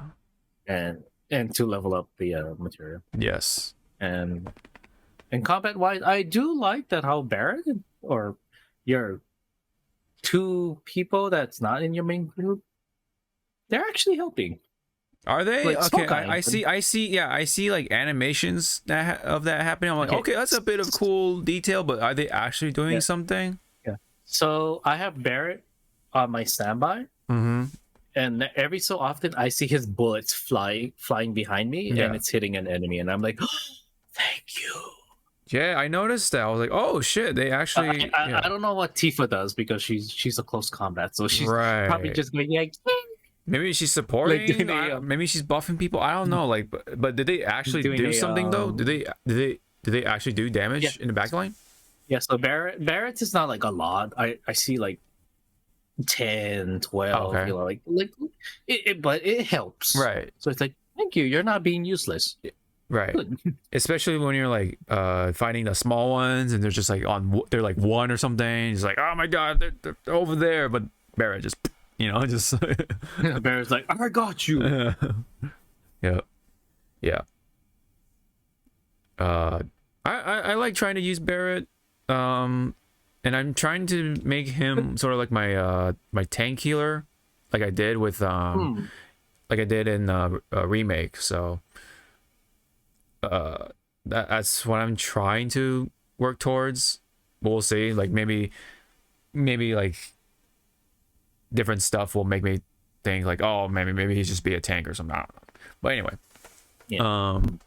Yeah, I was trying to get a grasp on Red 13, but now that you're like explained like, oh, he's very counter heavy and stuff like that. Okay, now I should, you know, get the what do you call it, the purple material that allows for a little more of a window for counter stuff, and stuff like that. So okay, all right, cool. And then the Aerith ward thing. Okay, now I completely understand what the fuck I'm supposed to do with that. That's all. Tifa is more like straightforward, right? She's just there to like build stagger and pressure and stuff. So if you build Tifa right, once you get the enemy into stagger, you can boost the percentage to at least 300 if you build it. Okay. So yes, she is your excuse me. She is your stagger percentage buffer. Right. So you can dish out the damage. The Cloud is, you know, your Shoto. Yes, your standard, yes. Aerith is your healer and your magic user. Yes. And she pretty much will get her pips up like really quickly. Right.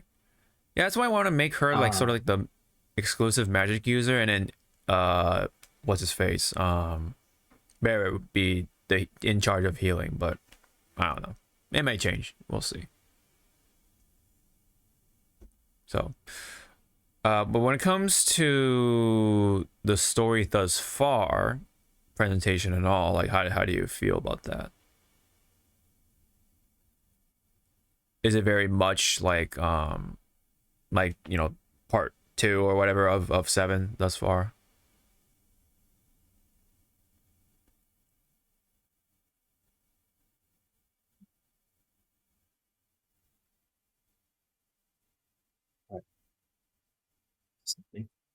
Okay. But at the moment, I'm only on chapter 4, so You're in chapter what? I'm barely 4. Oh, 4. I'm in. Yeah. You're in chapter 2. I'm in chapter 2. Yes. So you're not that far away from me. You're gonna have fun in 3. Okay. Okay. In chapter 3. Yeah, it's gonna be in chapter 4. You're gonna have to dig deep into your head of who this character is. Okay. Okay. Yeah, because I haven't. I only played a little bit of 7, like a couple years ago, and I just stopped at part 2. At a point. At a point, yeah, because we got out of what do you call it, the reactor or whatever, and then we started just hitchhiking. So that I'm at that part, and old 7, and then so I'm going in with this one like completely like pretty much, you know, fresh. So I'm not like I understand. I assume a lot of these are like references and nostalgic stuff, and you know, the music and everything, and like the Chocobo stuff and all that in between are from the old stuff, and probably I imagine plus more. But like I was asking like how do you like, you know this storytelling, like the presentation and everything, the graphics and all that stuff, especially with, you know, Sephiroth, and you know you see that scene, right? So actually, let's go graphic wise, it looks beautiful, obviously, stunning, yes. but there are some moments, like I guess because I have it on performance mode. Yes. Yeah, I have it on performance mode. Same. There are some animation, I think it is because of the art style. when Erin does her I will put away my my stick. There's this like little like it's small, but I'm sitting like fucking close to my TV. I can Yes. see like this little particle effect that looks smudged. Like, ooh, what is that? Yeah, no, I think that's the blur effect that's going on. Yeah. Okay. Yeah, I I understand what wasn't you're imagining. completely saying because there's stuff like that happening with certain movements. So yeah, so that stuff is a little bothersome. It's yeah, I think it's basically the motion blur. So I wish you can turn it off, but I think it's just there by default, just because that's the art style of the game. You know, especially yeah, when you're playing at 60 frames. I think it was supposed to be there because people like to they think people like to play it at quality mode, which is 30 frames per second, which is why. But I can imagine there being there be more pleasant to look at, but when it comes to 60 frames per second or performance mode, it's a bit jarring. So Yep. yeah, it does have its fault. Yeah, I kind of want to jump back and forth with quality mode and stuff like that, just to see like the differences and all that stuff. Obviously, yeah, quality mode being, yeah, obviously that's the best graphics you'll get. But I really want to see like how is it going to affect my combat experience, you know. Yep. So if one outweighs the other, then obviously I'm gonna pick that one, right? So, but for the most part, I would prefer to play it at performance mode just because it's higher frames, does Yeah. make things better for combat purposes. But I do wish it jumped back and forth when it comes to cutscenes, like some of the cutscenes, because yeah, like the performance mode and those some of those cutscenes could have looked better. And obviously, when you're doing performance mode, automatically things are gonna look a little more blurry, unfortunately. So, on top of the motion blur itself too. Also, what was it?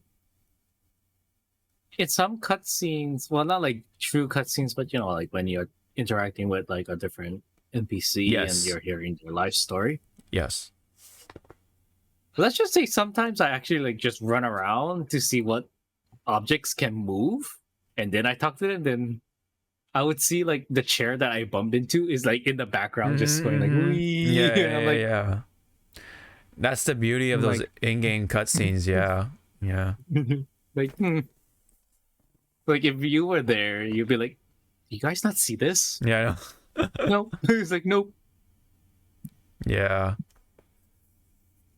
It's kind of like Fallout, right? When you're talking to an NPC and then you just see stuff happening in the background, like just when you're like seeing like random monsters just like attacking something or like some random shit happening. It's just kind of what that reminds me of in a way. You just never know what happens. So yeah, that's again, that's kind of like the beauty of having those cutscenes within the in-game stuff, because that's it's in the game, so that means something can happen, like the chairs flying and like some glitch or bug or whatever. I like the ragdolling too, like when the bodies are when there's like dead bodies of monsters or whatever, they just go like randomly flying off across the screen. Yep. So that stuff makes me laugh at times. But when it comes to story, so thus far I'm in chapter 2, so please put that keep that in mind. I really liked the stuff with Sephiroth thus far. Yeah. The voice acting, I'm playing in Japanese, by the way. The voice acting for that, all those parts especially, top notch. It was really weird to hear Sephiroth being friendly, right? Along with Cloud being all like bright, like he's like a kid, right? But once that happens, man, he Cloud got all like dry and a little more emotionless, like stoic and stuff like that. And you kind of see it, like you see why.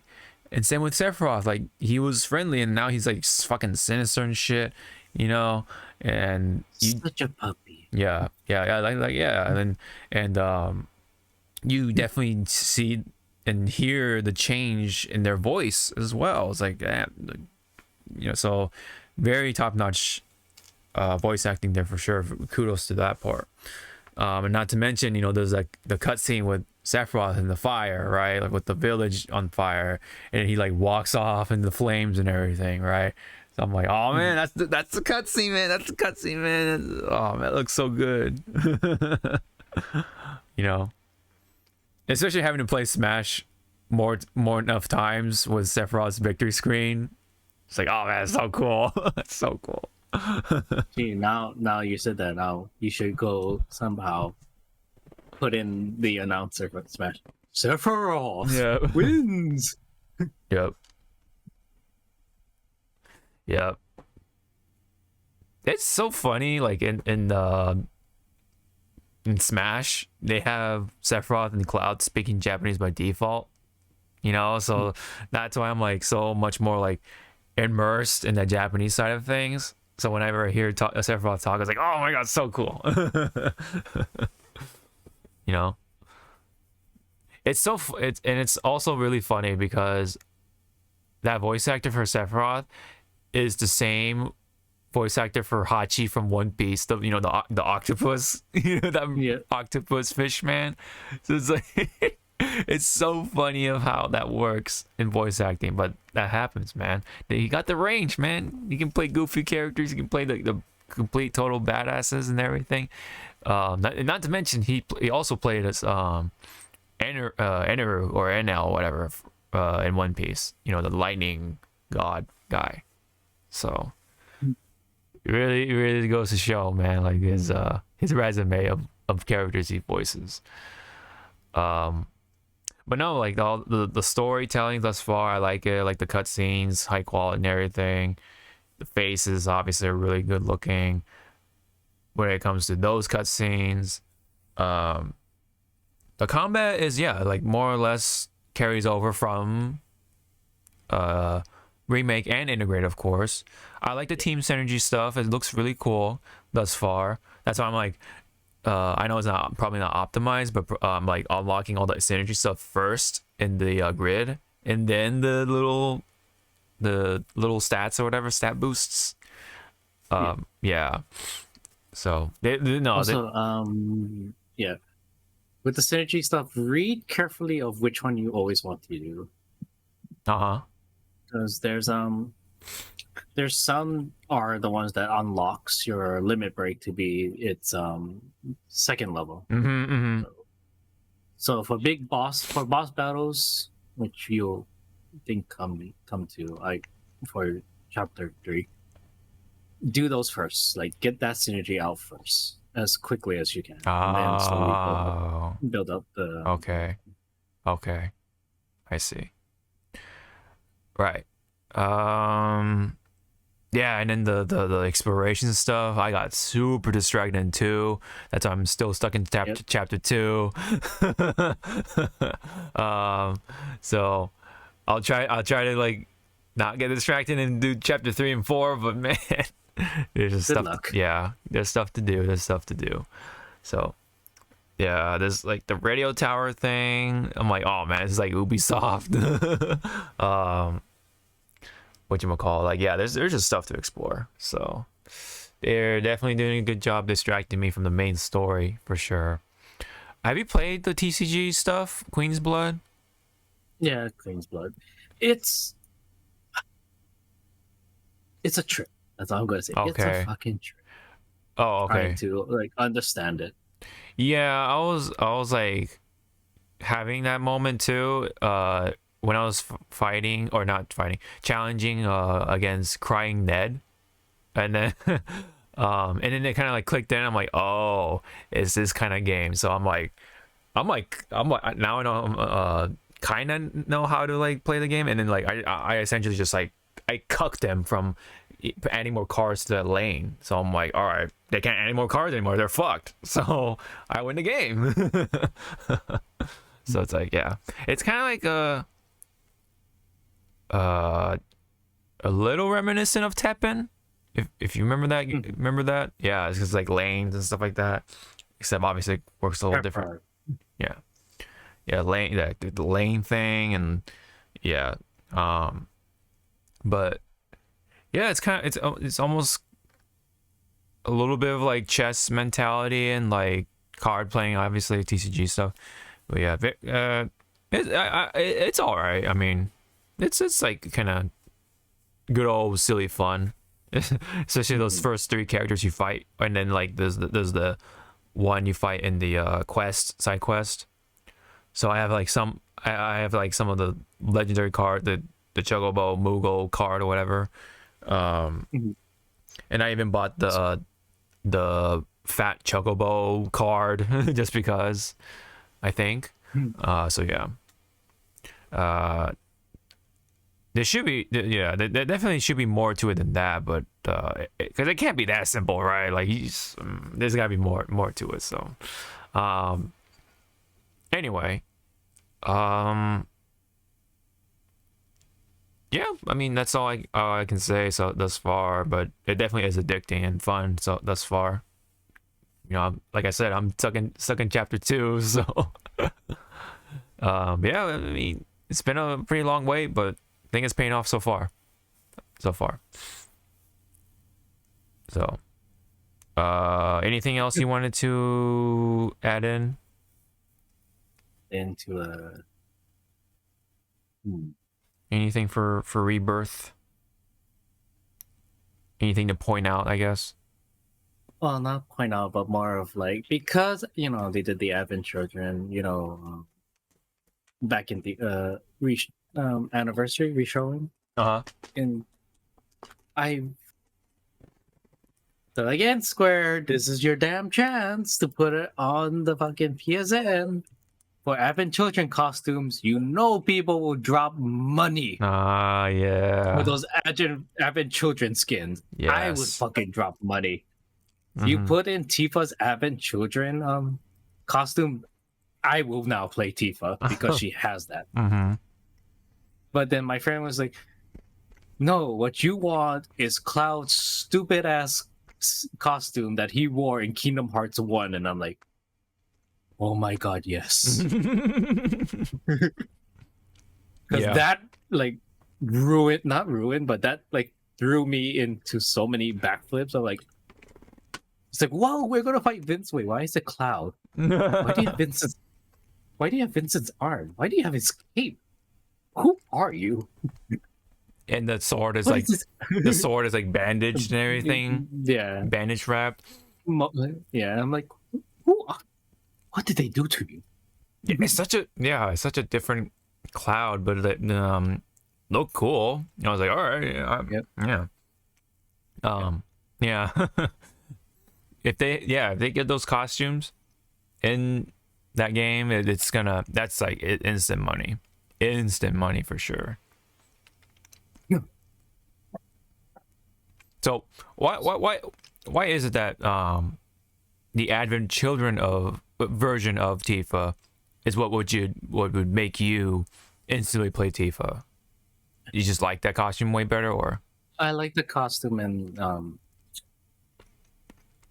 I guess for me, yes, her costume right now is iconic. I just like the simplified like black leather. Okay. Because it's simplified and it just made me like, oh. And I guess for Advent Children's costume plus Kingdom Hearts 2, they really kind of like emphasize like how bright red her her eyes. Oh yeah. I mean, here in Rebirth and stuff, it's red. It's very piercing. Yeah. It's piercing, but when you look at Kingdom Hearts version, it's like, wow, damn. Yeah. You're a stoplight. Yeah. Yeah. Oh man, I wanna have a time with the beach stuff for sure. Okay, I got spoiled on that because the title was like, no wonder it was like Cloud. It was like Cloud is wholesome, and it's because he kept turning away from seeing Aerith and Tifa, and I was like, yep. Yep.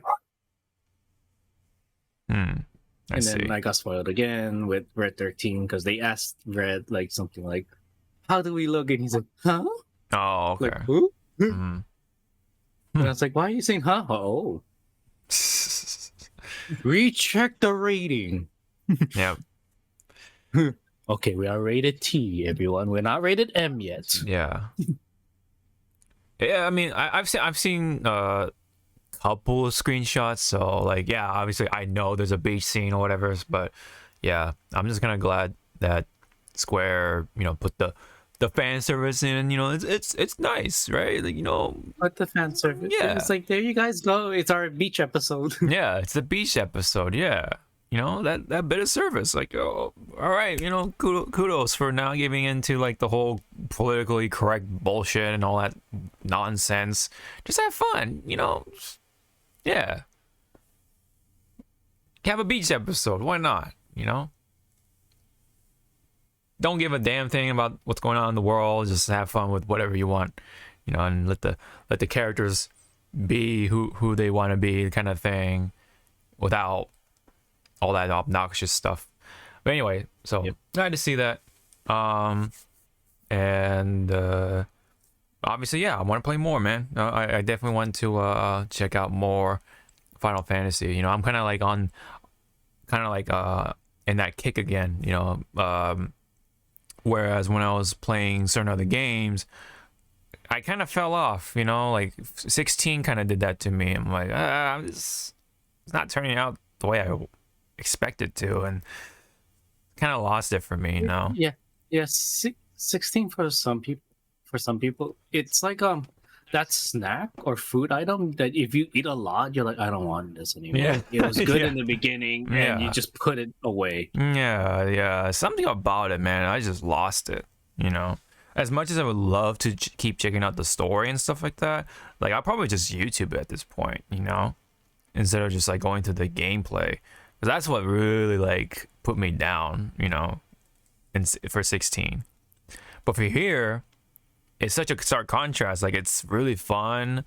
I really like the combat system here for remake/rebirth. Like, it's really cool. Like, it's such a cool like implementation of both the turn-based stuff and the action, real-time combat stuff, for sure.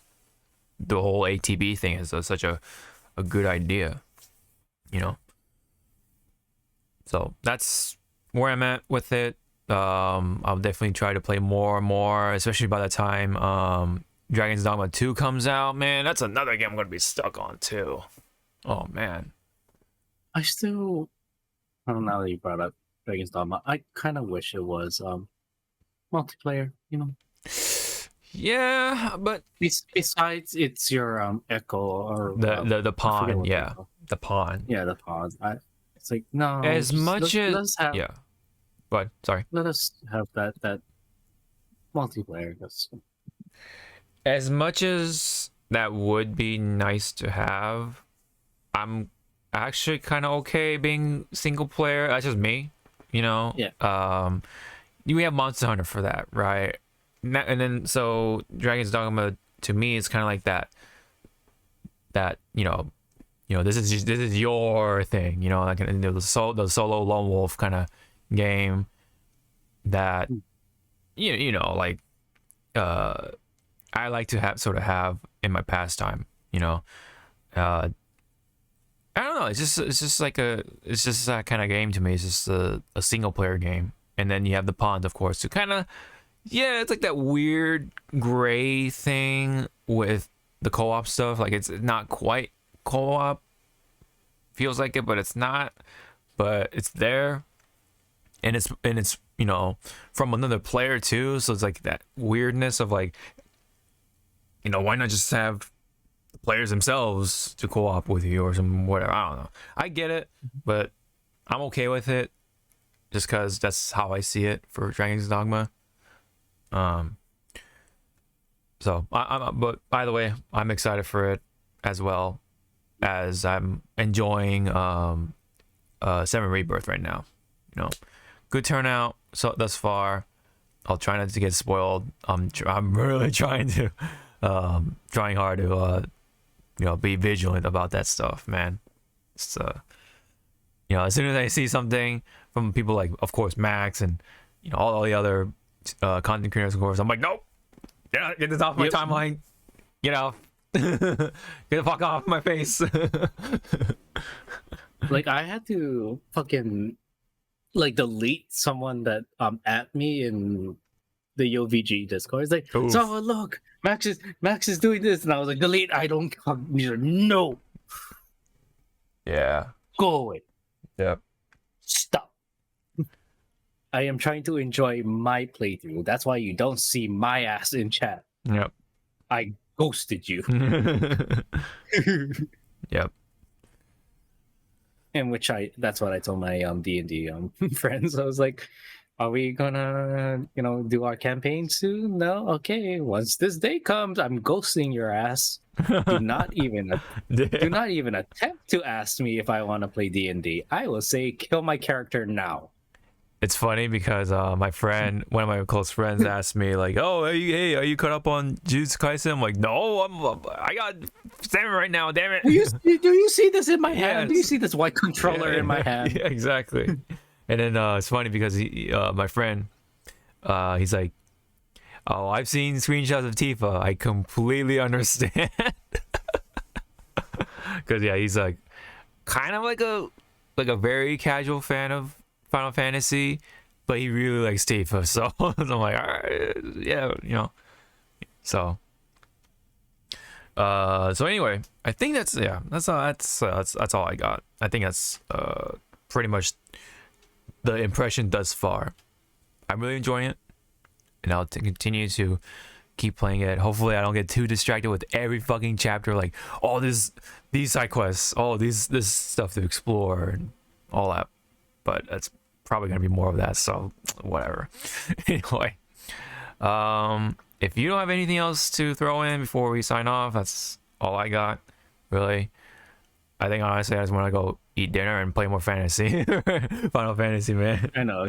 Yeah. Like right now, I'm having the urge to almost do a Jeff Keighley thing. Yeah, like you play the music. All right. Get the fuck up. Yeah. We gotta go. All right. We gotta save a fucking planet. I know. Yeah. Save the planet. Yeah, we gotta save the planet. Don't use Mako. Anyway, so thank you very much for tuning in for this episode of the Hypecast. It's been fun as always. We should be good for this coming week, right? Or whatever, next week. Yeah, we should. Yeah. So, except for what was it? Yeah, the end of March, right? Because that's The when end of March. I'll be gone for a few days. the convention and Godzilla. So yeah. Yep, and I had to emphasize that again to my friends at the party yesterday. Yeah. It's like, if we're planning anything on that Saturday, do not invite me or my other 2 friends. They're like, why? I'm going to watch my dad, my lizard dad, and they're like, oh, can we come? No. What? This is our party to watch. Oh, okay. I mean, You can. damn, man. You can. You cucked them out. You cucked them out from watching Godzilla, man. Shit. Godzilla with me. He's like, Okay. nope. Small party. Damn, it's a small party. All right. Because if it's like we getting the entire movie row, Yeah. I'm gonna be in the middle, and then I'll be just looking at everyone before the start of the movie. He's like, you guys fucking make any noises, I will fucking kill you all. Yeah, they're like scarfing on like popcorn Yes. and drinking Popcorn. Coke. Yeah. I'll be like, Where you've chosen death. they're eating of all snacks, corn nuts, not popcorn, but corn know, nuts. Yeah. It's just munching it. No, really. And then I told her, if you speak or breathe when Godzilla's on the screen, your face will be punched. What if there's like an emotional moment between Kong and Godzilla, and you're just hearing just like this loud ass crunch on your side, on your just like what the fuck? I'll be like, my immersion. My immersion. Man. Just wacko. Or like they just happen to run out of that Coke. So you hear that you hear that like that sound. Like, oh my god, why? And of course you have kids, you know, it's kids in the theater. Which was funny. In -1, the theater was when we saw it, the theater was almost full. Right. There were kids there, but they were fucking quiet, and I was like, Maybe they're future fans. yeah, maybe. Future fans. Yeah. I was like, future fans. Yep. They were actually paying attention to the movie. Yeah. Yeah. And I looked at my boyfriend and I was like, those parents are godlike. Yeah. They took their kids to watch a Godzilla movie and they have movie etiquette. Mm-hmm. Yeah. Props to these parents. It goes to show, right? Because it goes to show because whenever I watched Avenger movies, the kids there are just like wild, man. And there's a kid like running up and down the stairs. I'm not kidding. Did that happen in any one of the Avenger movies? It goes to show. It goes to show of like the level of culture between Godzilla fans and Marvel Disney Avenger fans. So, and then remember a few like last year when the Little Mermaid came out, there was that clip of like families fighting at a Little Mermaid movie theater showing. I'm like, oh my god, what was someone singing Part of Your World like off tune? Yeah. Is that why you got pissed off? Yeah. All right. But enough of this. Yeah. We gotta go eat. Save our planet. Yep. Save our planet. There you go. So thank you very much, and we'll see you hopefully next week, and we'll hope to see you in the next one. Bye bye. Everybody's